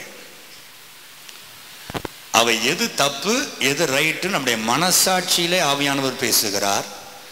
எதெல்லாம் தப்புன்னு உள்ளத்துல ஆண்டவர் உணர்த்துறாரோ அதை எத்தனை கோடி வருகிற பணம் வருகிற காரியமா இருந்தாலும், ஐயோ இது என் ஆண்டவருக்கு பிடிக்காது என்று ஓடக்கூடிய அளவுக்கு என் கர்த்தரை பிரியப்படுத்தி நீ வாழ வேண்டும்.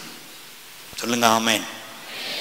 ஆனா பரிதாபத்திற்குரிய காரியம் என்னன்னா, அநேக ஊழியர்கள் கூட கர்த்தரை துக்கப்படுத்தி வாழ்கிறார்கள். பணத்துக்கு பின்பாய் ஓடுகிற ஊழியர்கள். ஆண்டவருக்கு எவ்வளவு துக்கம் இருக்கும். அவர் சொன்னாரு, ஆகாயத்து பறவையை கவனிச்சுப்பார், அது விதைக்கிறதும் இல்லை நொறுக்கிறதும் இல்லை, அதையெல்லாம் பரமபிதா போஷிக்கும் போது உனக்கு என்ன தேவைன்னு எனக்கு தெரியாதா? நாளை தினத்தை குறித்து நீ கவலைப்படாத மகனே, என்னத்தை உடுப்போம் என்னத்தை குடிப்போம் கவலைப்படாது, இதெல்லாம் நான் பார்த்துக்கிறேன்னு அவர் சொல்லியும், எந்த எந்த ஆளுக்கு பின்னாடி போனால் காணிக்கை கிடைக்கும், எந்த நாட்டுக்கு போனால் காணிக்கை டாலராக வாங்கிட்டு வரலாம், வெள்ளக்காரன் பின்னாடி ஓடுகிற ஊழியர்களை பார்க்கும்போது என் ஆண்டுடைய இருதயம் எவ்வளோ வேதனைப்படும். எங்க சத்தியத்தை பேசினா கூட்டம் கம்மியாயிருமோ, சத்தியத்தை பேசினா கண்டிச்சு பேசினா ஜனங்கள் வராம போயிடுவாங்களோன்னு சொல்லி சத்தியத்தை மூடி மறைச்சி ஜனங்கள் எதை விரும்புவாங்க, எப்படி பேசினா கூட்டம் வரும், எப்படி பேசினா ஜனங்கள் காணிக்க 10 ரூபா ஜாஸ்தி போடுவாங்கன்னு சொல்லி ஜனங்களை பிரியப்படுத்தி பிரசங்கிக்கிற பிரசங்கிமார்கள் பரிதாபத்திற்குரியவர்கள். தேவனுடைய பிள்ளைகளை, வேகமாய் நான் போகிறேன். நாம் சில நேரத்தில் நம்மை பிரியப்படுத்துகிறோம் ஆண்டவரை விட. இங்க போகணும், ஆண்டவர் சொல்றாரு, மகளே நீ போகாத. இல்லை நான் போகணும், வீட்டில் போர் அடிக்குது, நான் போவேன். அப்போ ஆண்டவர் என்ன சொல்றாருங்கிறத விட என் விருப்பம் முக்கியம், என்னை நான் திருப்திப்படுத்தணும்.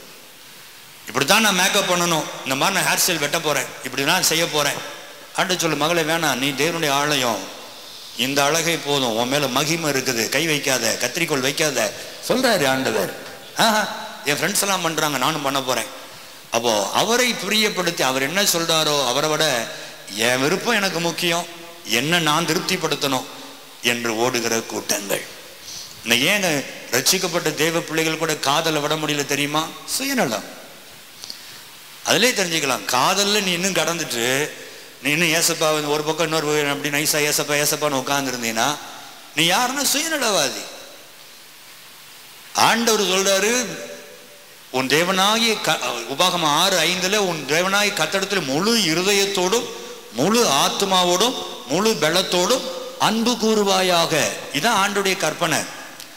ஆனா லவ் பண்ணும்போது என்ன ஆயிடுது? என் அன்பு 100க்கு 100 நான் ஆண்டவர் கொடுக்க வேண்டிய அன்பு ஷேரிங் ஆகுது. பாதி ஒரு பொண்ணுக்கு போயிடுது. மீதியைத்தான் நான் என் ஆண்டவருக்கு லவ்லான்னு சொல்லிட்டு இருக்கிறேன், அன்பு கூறுவேன் பாட்டு பாடிட்டு இருக்கிறேன். மீதி இருதயமெல்லாம் அந்த குறிப்பிட்ட பெண்ணு மேல.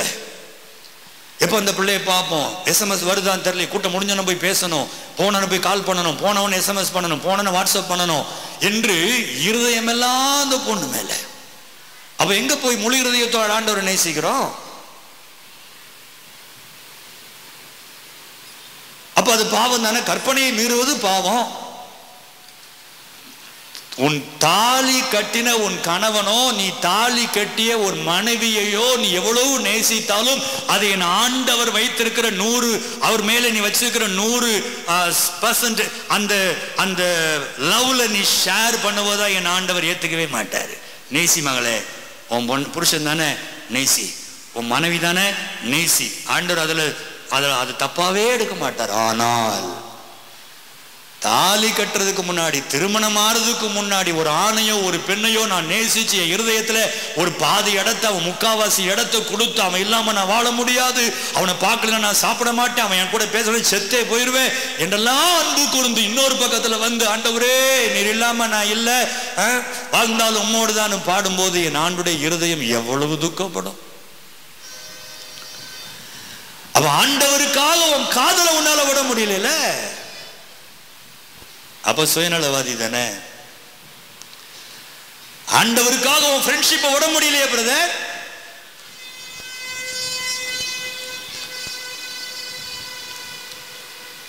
அழகான இன்னொரு பாத்திரம் ஞாபகம் வருது. கர்த்தரை பிரியப்படுத்துறவங்க. அதே தானியேல் 3ஆம் அதிகாரம் 17, 18, 19 வசனங்களை வாசிங்கன்னா, சாத்ராக், மேஷாக், ஆபேத்நேகோ. ராஜா பெரிய பொன் சிலையை வச்சுட்டு சொல்றான், இதை விழுந்து வணங்கு. வணங்கலைனா தூக்கி அக்னி சூளையில போட்டுருவேன். யார பிளீஸ் பண்ணாங்க? 3 பேரும். அவன் சொல்றான், ராஜாவே நீ 7 மடங்கள்ல 70 மடங்கு நீ அக்னி சூளைய வச்சாலும் ராஜாவாகிய உம்மை நாங்கள் ஆராதிப்பதில்லை என்பது உமக்கு தெரிந்திருக்க கடவுது. நாங்கள் ஆராதிக்கிற தேவன் எங்களை தப்புவிக்க வல்லமையுள்ளவராய் இருக்கிறார். அதெல்லாம் பெரிய ஸ்டேட்மெண்ட். அவர்களை தப்புவியாமல் போனாலும் ராஜாவாகிய உம்மை நாங்கள் தொழுது கொள்வதில்லை. யார பிளீஸ் பண்ணாங்க சொல்லுங்க? பட்டயம் வருது சார், சாக போறான். இல்ல நோ சொன்னா மரணம் ரெடியா இருக்குது, அக்னி ரெடி பண்ணிட்டு இருக்கிறான். அப்ப கூட உயிரை துச்சமா மதிச்சு நாங்கள் கர்த்தரை மட்டுமே ப்ளீஸ் பண்ணுவோம், கர்த்தரை மட்டுமே சந்தோஷப்படுத்துவோம், அவரை மட்டுமே பிரியப்படுத்துவோம், அவரை ஒருபோதும் துக்கப்படுத்த மாட்டோம் என்ற தரிசனத்தோடு நின்றவர்கள் சாத்ராக், மேஷாக், ஆபேத்நேகோ. ஆனா இன்றைக்கு வந்து உட்கார்ந்து இருக்கிற அன்பு பெரியவர்கள், உங்க ஆபீஸ்ல பூஜா நடக்கும்போது என்ன சார் பண்றீங்க? எத்தனை பேர் உங்க ஆபீஸ்ல நடக்கிற மற்ற புறஜாதி மார்க்கமான பண்டிகைகளுக்கு வசூல் பண்ணும்போது எத்தனை பேர் கவர் கொடுக்குறீங்க, எத்தனை பேர் காணிக்கை கொடுக்குறீங்க சார்? எங்கே போனது உங்கள் வைராக்கியம்? அற்ப 20,000 ரூபாய் சம்பளத்திற்காக, அற்ப 40,000 ரூபாய் சம்பளத்திற்காக என் ஆண்டவரை மறுதலிக்கிறவர்கள் வேலையை விட்டு தூக்கிடுவான். ஐடில படிக்கிற பிள்ளைங்க MNC கம்பெனில ஒர்க் பண்ணாங்கன்னா அவங்க உடனே பார்ட்டிக்கு போகணும். பார்ட்டிக்கு போலேன்னா வேலையை விட்டு தூக்கிடுவான். ஐயோ வேலையை விட்டு தூக்கிடுவாங்க, வேற வழியே இல்லைன்னா பார்ட்டிக்கு போகணும். தூக்கி போடுவோம் 40,000 ரூபாய் சம்பளத்தை. யாருக்கு நீ பிரியாரிட்டி கொடுக்கிற? 40,000 ரூபாய் சம்பளத்துக்கு தானே பிரியாரிட்டி கொடுக்கிற. என் ஆண்டவரை குறிச்சு உனக்கு கவலை இல்லைல்ல? இந்த வேலையை வாங்கி கொடுத்தது என் ஆண்டவர், இது போச்சுன்னா அதை விட அதை அடுத்த வேலையை வாங்கி தர என் ஆண்டவர் உயிரோடு இருக்கிறார். ஆனா உனக்கு அந்த வேலையை விடுறதுக்கு மனசு இல்லை. உன் MD-யை ப்ளீஸ் பண்ண பார்க்கிற, உன் HR-ஐ ப்ளீஸ் பண்ண பார்க்கிற, அங்க போய் நின்றுகிட்டு இருக்கிற. எங்கே போனது உன் தரிசனம்? எங்கே போனது உன் தரிசனம்? இதை நான் செய்யலைன்னா என் பாய் ஃப்ரெண்டு பேச மாட்டேன்னு சொல்றான், இதை நான் செய்யலைன்னா அவ என் கூட பேச மாட்டேன்னு சொல்றான். யாரை நீ ப்ளீஸ் பண்ற? இவங்க 3 பேரும் மரணத்திற்கு ரெடியா இருந்தான். செத்தாலும் பரவாயில்ல ஐயா, எங்கள் ஆண்டவரை ஒருவரை தான் ஆராதனை பண்ணுவோமே தவிர. ராஜா கை நீட்டி தைரியமா சொல்றான், ஒரு ராஜாவை பார்த்து குடிமக்கள் 3 பேர் கை நீட்டி இப்படி பேசும்போது, ஆஃப்டர் ஆல் உனக்கு 40,000 ரூபாய் சம்பளம் கொடுக்கிறவன் ஹெச்ஆரை பார்த்து உனக்கு கை நீட்டி பேச முடியாதா?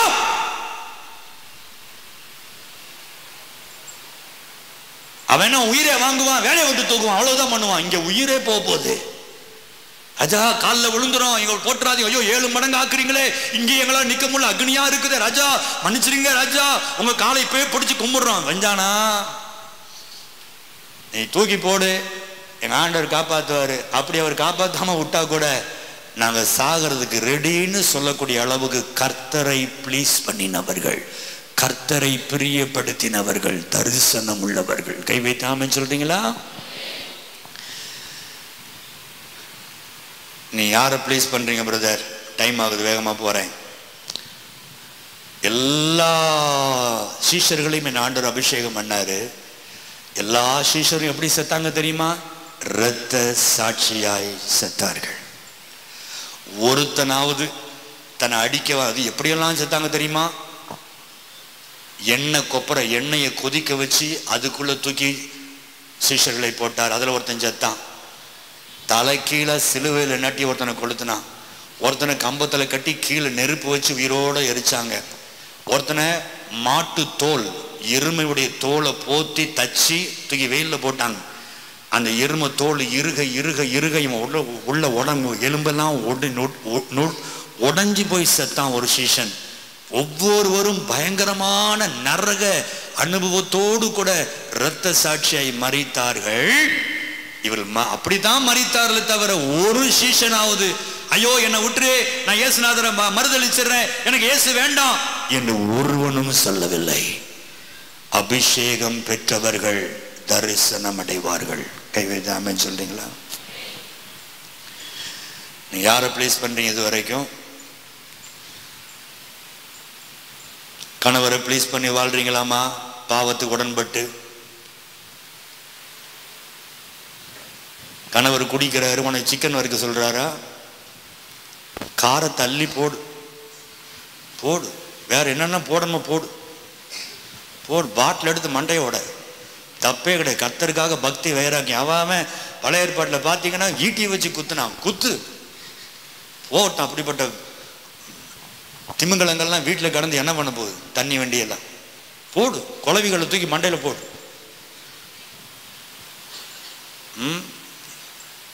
இடரெல்லாம் இருந்தால் என்ன செய்ய சொன்னார் ஆண்டவர்? கழுத்தில் சௌபாக்கிய கிரைண்டரை கட்டி நேராக பீச்சில் கொண்டு போய் என்ன சொன்னார்? அது கூட ஆழம், ஏன்னா ஓரம் ஓட்டம் நீந்திட்டு வந்துடுவான் அந்த திருட்டு பையன். ஆழத்தில் கொண்டு போய் அவனை அமிழ்த்துவது. இப்போ நான் கேட்குறேன், இது யார் சொன்னா? ஏசுநாதர் சொன்ன. யார் சொன்னா? ஏசப்பா சொன்னார். இப்போ ஆழத்தில் ஒருத்தனை கல்லை கட்டி தொங்க விட்டவன் சாவான உயிரோடு இருப்பானா? உனக்கும் உன் பிள்ளைக்கும் உன் பிள்ளையுடைய பரிசுத்தத்துக்கும் உன் வாலிப பையனுடைய பரிசுத்துக்கும் உன் புருஷன் ஒரு மாதிரி இருக்கிறானா?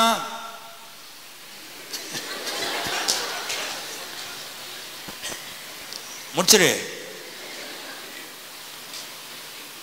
ஜாக்கிரதை சொல்லியிருக்கிறேன். உம்மா ஊர் உறவெல்லாம் கூட்டு வர வீட்டுக்கு, ஏய் டீ போடு, ஏய் காஃபி போடு, சுக்காவை வரு, நண்டை வரு, சிக்கனை வரு, தொலைச்சுப்படுவான். ஃப்ரெண்ட்ஸை ப்ளீஸ் பண்ணுறியா? குப்பை தொட்டி ஃப்ரெண்ட்ஸ் எல்லாம் உன் வீட்டு பக்கம் கொண்டு வராது. வீட்டுக்குள்ளே கொண்டு வந்து அந்த நாய்களை கொண்டு வந்து தீட்டுப்படுத்தாத உன் வீட்டை.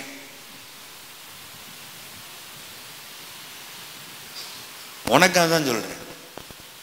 நீ ஏசப்பா தான் உனக்கு ஃப்ரெண்டாக இருக்கணும். இந்த காதல் கதை பேசுகிறவா, சினிமா கதை பேசுகிறவா, அவளை விட்டு விலகு. முதல்ல நீ லவ் பண்ண மாட்ட, அது சும்மா இருக்காது. அந்த அந்த பிசாசுகள் இருக்கு பேர், குட்டி பிசாசு, அது பேர். அது வரும், ஏய் உன்னையே பார்க்குறாண்டி, உன்னை நம்பர் வாங்கிட்டு வர சொன்னாண்டி, நீ பேசவே மாட்டேங்கிறியாமே, அவன் சாப்பிடவே இல்லையாண்டி, மெலிஞ்சு போயிட்டானாண்டி, 3 கிலோ இறங்கிட்டானாண்டி 3 நாளில். ஆமாம், அப்படியே இந்த சர்ப்பம் ஓதும், அப்படியே பிரெயின் வாஷ் பண்ணுற மாதிரி. அப்படிப்பட்ட ஃப்ரெண்டு உனக்கு இருந்தாலும் அப்பாலே போன்னு செருப்பை கழட்டி சாத்து, சாத்தானேன்னு.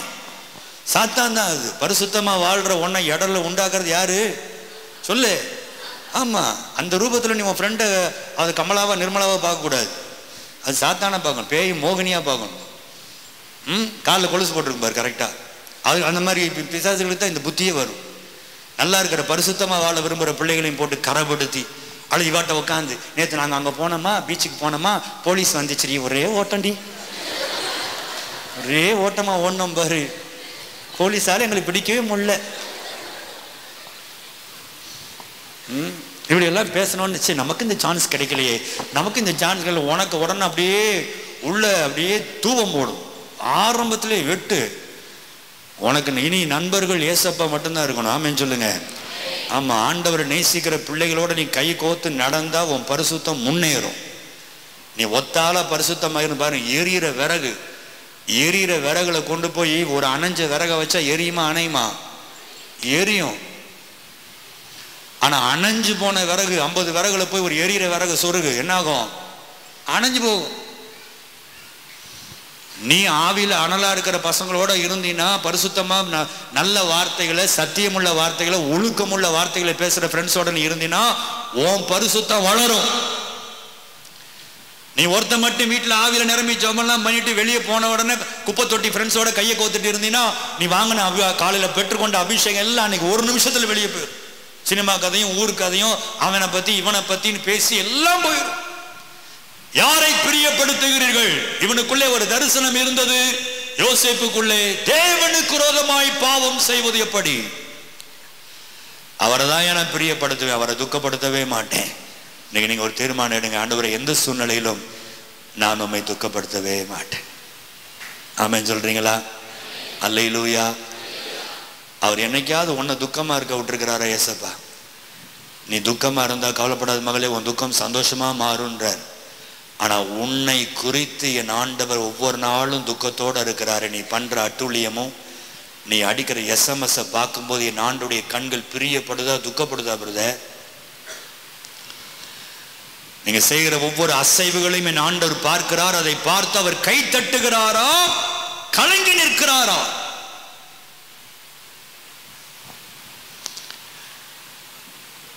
இங்க யோசேப்பை பார்த்து அவர் வஸ்திரத்தை விட்டு விட்டு ஓடினான்.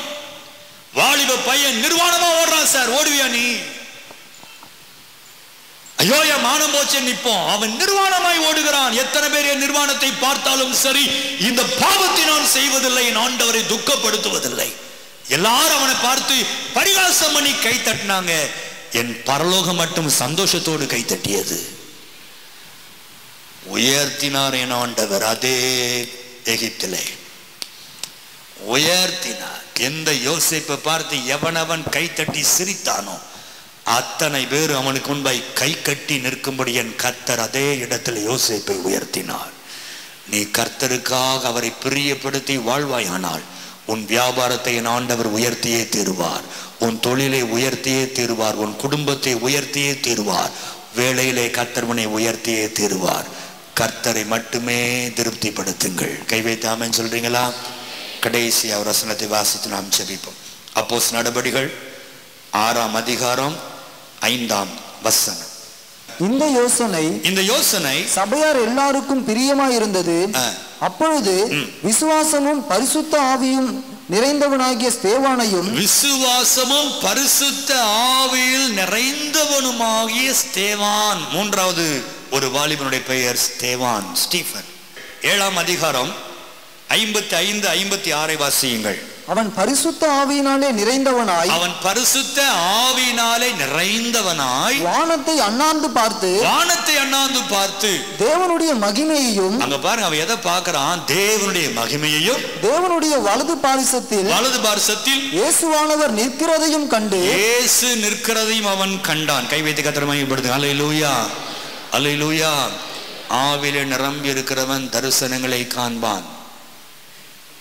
முதல் தரிசனம் நான் தேவனுடைய ஆலயம் என்கிற தரிசனத்தோட இருப்பான்.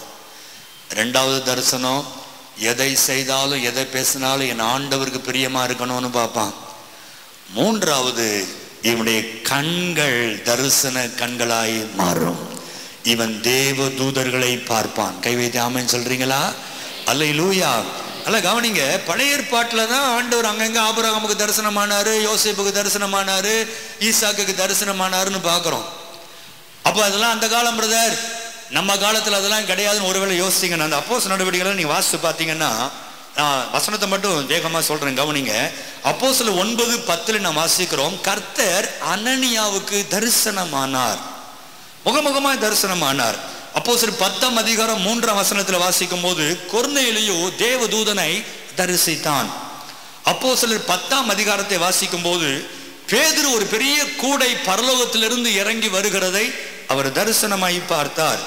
அப்போஸ்தலர் 23:11 வாசிக்கும் போது ஆண்டவராக கர்த்தர் பவுலுக்கு தரிசனமாகி, அவன் ஒரு பிரச்சனையில் இருக்கும்போது தரிசனமாகி, நீ பயப்படாதே, நான் உன் கூட இருக்கிறேன்னு சொல்லி அவனோடு கூட பேசி அவனை திடப்படுத்தினார். எல்லாருக்கும் தெரியும் வெளிப்படுத்துகிற விசேஷம். அப்போஸ்தலன் யோவானுக்கு என் ஆண்டவர் பரலோக தரிசனங்களை, இனி வரப்போகிற சம்பவங்களை எல்லாம் தரிசனமாய் காண்பித்தார். கை வைத்து மகிமைப்படுத்துறீங்களா? அல்லேலூயா. என் அன்பு தேவனுடைய பிள்ளைகளே, இந்த மாம்ச கண்களிலே பரலோகத்தையும் கர்த்தரையும் தேவ தூதர்களையும் தரிசிக்கிற கிருபைகளை கர்த்தர் இன்றைக்கு நமக்கு தரப்போகிறார். ஆமென் சொல்றீங்களா? அல்லேலூயா. எத்தனையோ ஊழியர்களை நான் பார்த்து பேசும்போது சொல்லுவாங்க, தேவ தூதர்களை பார்த்தவர்கள். ஆண்டவருடைய கிருபையினாலே 2 முறை நான் என் ஆண்டவராகிய கர்த்தரை தரிசித்தேன். அவருடைய முகத்தை பார்க்க முடியல, ஆனால் மகா பெரிய பிரகாசத்தோடு இந்த வெண் உடையோடு என் ஆண்டவர் இருப்பதை 2 முறை ஆண்டவர் எனக்கு தரிசனமானார். கர்த்தருடைய பிள்ளைகளே, இதெல்லாம் உன்னதமான தரிசனங்கள். இது எல்லாருக்கும் சீக்கிரம் கிடைக்காது. உங்கள் கண்கள், நான் இப்ப ஆண்டவரை கேட்டுக்கிறேன், ஜெபம் பண்றது, ஆண்டவரே தேவ தூதர்களை என் கண்கள் சர்வசாதாரணமா பார்க்கணும், இது என்னுடைய ஆசை. சமீபத்தில் டாக்டர் டிஜிஎஸ் தினகரன் ஐயாவுடைய ஒரு கேசட், ஒரு டிவிடி ஒன்றை நான் பார்த்து கொண்டிருந்தேன். அதில் அவர் சொன்னார், ஒரு குறிப்பிட்ட தேசத்திற்கு அவர் ஊழியத்திற்கு போயிருக்கும் போது, ஊழியம் நடந்துகிட்டு இருக்கும் போது, அந்த ஆரம்பிக்கும் போது அங்க இருந்த போதகர் சொன்னாராம், ஐயா இந்த கூட்டத்தை டிஸ்டர்ப் பண்றதுக்குன்னே ஒரு பெரிய ஒரு கூட்டம், கடவுள் இல்லை என்று சொல்லுகிற ஒரு கூட்டத்தார் இந்த கூட்டத்துக்குள்ள ஊடுருவி வந்திருக்கிறாங்க. நீங்க பிரசங்கம் பண்ணும்போது அவங்க எதுவும் டிஸ்டர்ப் பண்ணுவாங்களோன்னு எனக்கு பயமா இருக்கு என்று அந்த போதகர் சொன்னாராம். அப்ப டாக்டர் டிஜிஎஸ் தினகரன் சொன்னாங்களாம், ஐயா அதன் கர்த்தர் பார்த்து கொள்வார் அப்படின்னு சொல்லிட்டு ஜபத்தோடு உட்கார்ந்து இருந்தாராம். செய்தி நேரம் வந்தது. வரும்போது ஆண்டவர் காண்பிக்கிறாராம், யார் டிஸ்டர்ப் பண்ணணும் வந்தாங்களோ அவங்க எல்லாம் அப்படியே அந்த ஃப்ரண்ட் ரோல அப்படியே ஒரு 50 பேர் அந்த ஃப்ரண்ட் ரோல இருக்கிறத கர்த்தர் காண்பிக்கிறார். இவங்க தான் இந்த கூட்டத்தை டிஸ்டர்ப் பண்றதுக்குன்னு வந்து, நீ பேசும்போது கலாட்டா பண்றதுக்குன்னு வந்திருக்கிறாங்க. உடனே இவர் எழுந்து நின்று போய் பிரசங்கத்தில் முதல்ல ஒரு பாடலை பாடுவார்ல, அந்த மாதிரி ஒரு பாடலை அவர் பாடும்போது மனதுக்குள்ளே ஜெபம் பண்ணார், ஆண்டவரே இந்த சத்துருக்கள் இருக்கிறாங்க, இந்த கூட்டம் டிஸ்டர்ப் ஆயிடக்கூடாது என்று சொல்லும் போது மனசுக்குள்ள சொன்னாராம், ஒரு தேவதூதனை அனுப்புங்க ஆண்டவரே. சொன்ன அடுத்த நிமிஷத்துல டாக்டர் டிஜிஎஸ் தினகரன் அருகிலே ஒரு பெரிய ஒரு தேவதூதன் உருவின பட்டயத்தோடு வந்து நின்றானா. இவருக்குள்ள வந்த பலன், இவருக்குள்ள வந்த தைரியத்திற்கு அளவே இல்லையா. செய்தி கொடுத்த அவ்வளவு பேரும் கட்டி போட்டவர்களை போல் அந்த 50 பேர் உட்காந்து ஒரு பய எழும்பல வாயை திறக்கல. ஆல்ட்ருக்கால் கொடுத்த பொழுது முதலாவது கண்ணீரோடு இயேசுவை ஏற்றுக்கொண்டது அந்த 50 பேரும். கை வைத்து கர்த்தரை மகிமைப்படுத்துங்க. அல்லேலூயா, அல்லேலூயா. நம்ம ஊர்ல இருந்த ஒரு தேவ ஊழியனுக்கு தரிசன ஆண்டவர் தேவதூதனை பார்க்க கிருபை கொடுத்த ஐயா நமக்கு கொடுக்க மாட்டார். அவர் பட்சபாதம் இல்லாத ஆண்டவர். அப்படிப்பட்ட தரிசன கண்கள் உடையவர்கள் பாக்கியவான்கள். அல்லேலூயா, அல்லேலூயா. ஆண்டவர் அந்த அபிஷேகத்தை உங்களுக்கு கொடுத்திருக்கிறாரு சிஸ்டர், உனக்கு கொடுத்திருக்கிறாரு தம்பி. நம்ம தான் அனல் மூட்டுவதில்லை. நான் சொன்னபடி இன்றைக்கு அந்த கண்களை பரிசுத்தமா ஒப்பு கொடுங்க. உங்கள் கண்களை தரிசனம் அடைகிற கண்களை அபிஷேகிக்க என் கர்த்தர் வல்லமையுள்ளவராய் இருக்கிறார். அல்லேலூயா. எளியவர்களை பயன்படுத்துகிற என் ஆண்டவர். எத்தனையோ நான் ஊழியக்காரங்க சரித்திரம் நிறைய நான் படிக்கிறவர். ஊழியக்காரர்கள் தரிசனங்கள், அந்த தேவ தூதர்களை பார்க்கிற தரிசனங்கள் சர்வசாதாரணமாய். ஒரு தேவ ஊழியர் 3 நாளா சாப்பிடல, பசியோடு கூட ஒரு ஆலயத்தின் வாசலிலே சுருண்டு படுத்திருக்கிறார். ஆலயம் பூட்டி இருக்குது. திடீரென்று 2 தேவ தூதர்கள் அங்க வந்து இறங்குகிறார்கள். இறங்குறாங்க, இவர் தூக்கத்தில் இருக்கிறாரு. இவரை தட்டி எழுப்பி மீன் குழம்பு கொடுக்குறாங்க. மீன் குழம்பும் சாப்பாடும். இவர் நல்ல மூக்கு பிடிக்க சாப்பிடுறாரு. சாப்பிட்டு அந்த படுக்கும் போது திருப்பி அவர் படுக்கிறாரு. அப்ப அந்த தேவ தூதர்கள் இருவரும் பேசி கொள்றாங்க, நம்ம இப்ப வேகமா அங்க போனோம், அங்க ஒரு ட்ரெயின் ஆக்சிடென்ட் நடக்க போகுது, அந்த ட்ரெயின்ல நிறைய கத்துடைய பிள்ளைகள் இருக்காங்க, அவங்களை நம்ம போய் இப்ப காப்பாற்றணும், ஆகவே நம்ம வேகமா இப்ப அங்க போனோம் என்று இவர்கள் பேசுகிறதை இவர் கேட்டுக்கொண்டிருக்கிறார். படுத்துக்கிட்டே கேட்டுக்கிட்டு இருக்கிறார். அடுத்த நிமிஷம் பறந்து போனார்கள். இவர் நல்லா தூங்கி எழும்பினாரு. இவர் யோசிச்சாரு, கனவா நனவா? மீன் குழம்பெல்லாம் சாப்பிட்ட மாதிரி இருந்துச்சு. கையை மோந்து பார்த்தா மீன் குழம்பு ஸ்மெல். அப்பவும் நம்பிக்கை இல்லை. சுத்தி முத்தி பார்த்தா இவர் கடிச்சு போட்ட மீன் எலும்பு பக்கத்துல இருக்குது. முள்ளு, மீனுக்கு எலும்பு இல்லையோ முள்ளு. அப்போதான் அவருக்கு ஒரு பெரிய சந்தோஷம். ஆஹா, அப்போ உண்மையிலே தேவதை வயிறு நிரம்பி இருக்குது, அப்போ தேவதல் வந்தது உண்மைதான். உடனே யோசித்தாரு, அந்த குறிப்பிட்ட ஊர்ல ட்ரெயின் ஆக்சிடென்ட் நடக்க போது அங்க கர்த்தருடைய பிள்ளைகளை காப்பாற்றணும்னு போனாங்களே என்று வேகமாய் ஓடி போய் மாலை பத்திரிகையை வாங்கி பார்க்கிறார். அவங்க சொன்ன குறிப்பிட்ட ஊர்ல ட்ரெயின் ஆக்சிடென்ட் நடந்திருந்தது. தேவ தூதர்கள் இன்றைக்கு நம் அருகிலே உலாவி கொண்டிருக்கிறார்கள், பணிவிடையின் ஆவிகள். அல்லேலூயா. நம்முடைய கண்கள் அதை பார்க்க வேண்டும். புதிய ஏற்பாட்டில் எவ்வளவோ பக்தர்கள் தூதர்களை தரிசித்தார்கள், கர்த்தரை தரிசித்தார்கள். நான் சொல்றேன், நீ தேவதூதனை பார்த்து ஒன்றாக போறதில்ல, நீங்கள் கர்த்தரை தரிசிக்கணும். ஆமென், அல்லேலூயா. ஒரு தரிசனம் உள்ள வாலிபர்களாய் கர்த்தர் இன்றைக்கு உங்களை புறப்பட பண்ணுகிறார். என் அன்பு வாலிப சகோதரர்களே, ஐயாமாரே, அம்மாமாரே, உங்களுக்கும் இந்த சத்தியம் உண்டு. உங்கள் கண்களினாலே என் ஆண்டவரை தரிசிக்க முடியும், உங்கள் கண்களினாலே தேவதூதர்களை தரிசிக்க முடியும். இன்றைக்கு உங்களை பரிசுத்தப்படுத்திக் கொள்ளுங்கள். கர்த்தர் அற்புதமான காரியத்தை உங்கள் நடுவிலே செய்வார். 3 தரிசனம். 1, நான் தேவனுடைய ஆலயம், கர்த்தர் எனக்குள்ளே வாசம் பண்ணுகிறார். தேவனுடைய ஆலயம் பரிசுத்தமானது. ஆமென் சொல்றீங்களா? இது அப்படியே தரிசனமாய் வைத்துக் கொள்ளுங்கள். எங்க நடந்தாலும், பாத்ரூம்ல இருந்தாலும், பஸ் ஸ்டாண்ட்ல இருந்தாலும், காலேஜில் இருந்தாலும், ஆபீஸ்ல இருந்தாலும் இந்த எண்ணம் இருக்கட்டும், நான் தேவனுடைய ஆலயம். 2வது தரிசனம், எந்த சூழ்நிலையிலும் என் கர்த்தரை மட்டுமே பிரியப்படுத்தணும், அவரை மட்டும் துக்கப்பட விடக்கூடாது. ஆமென் சொல்றீங்களா? அந்த எண்ணம் இருக்கணும். யார் எங்க அப்பா வேதனைப்பட்டாலும், எங்க அம்மா என்னை பார்த்து மூஞ்சி தூக்கினாலும் பரவாயில்ல, எங்க ஆண்டவர் என்னை பார்த்து ஒரு நாள் முறுமுறுத்தரக்கூடாது, அவர் என்னை பார்த்து துக்கத்தோடு என்னை பார்த்துடக்கூடாது. அந்த இதில் நீங்க உறுதியா இருந்தீங்கன்னா அவரை கனம் பண்ணுகிற உன்னை கர்த்தர் கனம் பண்ணுவார். நீ ஒரு நாளும் ஒரு காரியத்திலும் துக்கமா இராதபடி கர்த்தர் உன்னை காப்பாற்ற வல்லமை உள்ளவர். 3வது தரிசனம், நம்முடைய மாம்ச கண்களிலே கர்த்தரை, பரலோக தரிசனங்களை காண்கிற பாக்கியத்தை அபிஷேகத்தின் மூலம் கர்த்தர் நமக்கு தருகிறார். எழுந்து நிற்போமா? ஒரு 5 நிமிடம் ஜெபித்து நாம் முடிப்போம்.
இவ்வளோ நாள் வாழ்க்கை என்னன்னு தெரியாமல் நான் பாட்டு விளையாட்ட வந்துட்டேன்.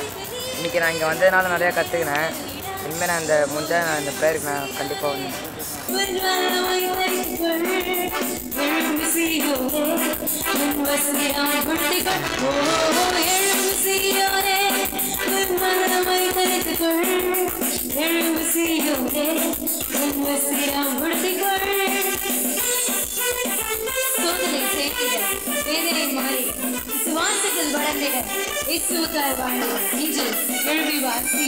டிவி நிறையா பார்க்கக்கூடாது, சீரியல்ஸ் நிறையா பார்க்கக்கூடாது, எப்பவுமே பார்க்கக்கூடாது. அது வந்து அருவருப்பு, அது ஒரு தீட்டானது அப்படின்னு நான் தெரிஞ்சுக்கிட்டேன்.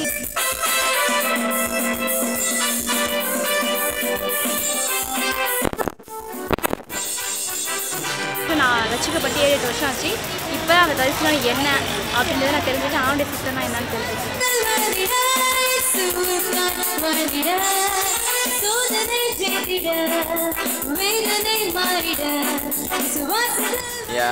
இந்த மீட்டிங் வந்து கட்டுறது வந்து இனிமேலாவது ஒரு வாழ்க்கை.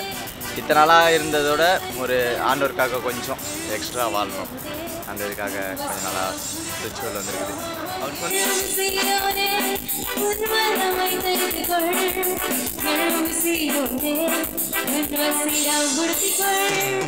இனிமேல் இப்படி தான் நாங்களும் இந்த மாதிரி நினைக்கணும். இந்த மாதிரி தான் பண்ணணும் வந்துட்டு எங்களுக்குள்ளே மைண்டுக்குள்ளே அது மாதிரி செட் ஆகிடுச்சு. இனிமேல் அந்த மாதிரி நாங்களும் நடக்கும். இந்த மெசேஜ் வந்து எனக்கு ரொம்ப யூஸ்ஃபுல்லாக, என்னோடய லைஃப் ஃபுல்லாகவே எனக்கு ரொம்ப யூஸ்ஃபுல்லாக இருந்தது. எனக்கு உண்மையாகவே ஒரு பிரேக் த்ரூ மாதிரி இருந்துச்சு. ஆவிக்குரிய வாழ்க்கையில் ஒரு பிரேக் த்ரூ. நம்ம இந்த உலக பிரகாரம் அந்த வாட்ஸ்அப், ஃபேஸ்புக் இதுக்கெலாம் அடிக்ட் ஆகாமல் ஏசப்போட இதில் வந்துட்டு இன்னும் ஸ்ட்ராங்காக இருக்கணும்னு.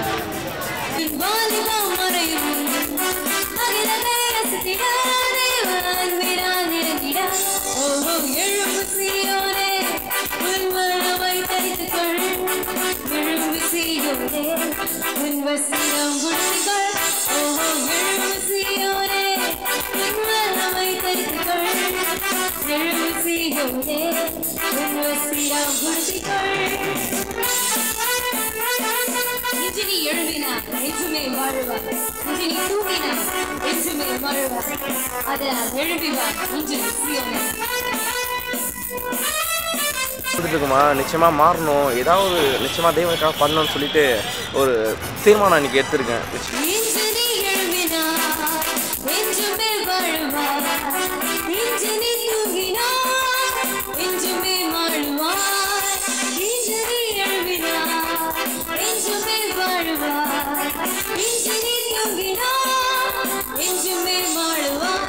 ஓ எழும்பு சீயோனே உன் வல்லமை தரித்துக்கொள், எழும்பு சீயோனே உன் வசியம் கொடுத்துக்கொள். ஓ எழும்பு சீயோனே உன் வல்லமை தரித்துக்கொள், எழும்பு சீயோனே உன் வசியம் கொடுத்துக்கொள். ஓ எழும்பு சீயோனே உன் வல்லமை தரித்துக்கொள், எழும்பு சீயோனே உன் வசியம் கொடுத்துக்கொள். ஓ எழும்பு சீயோனே உன் வல்லமை தரித்துக்கொள், எழும்பு சீயோனே உன் வசியம் கொடுத்துக்கொள்.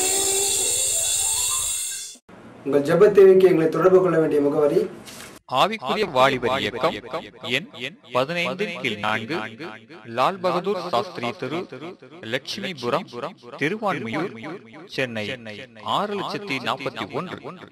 எங்கள் தொலைபேசி எண் 99415152,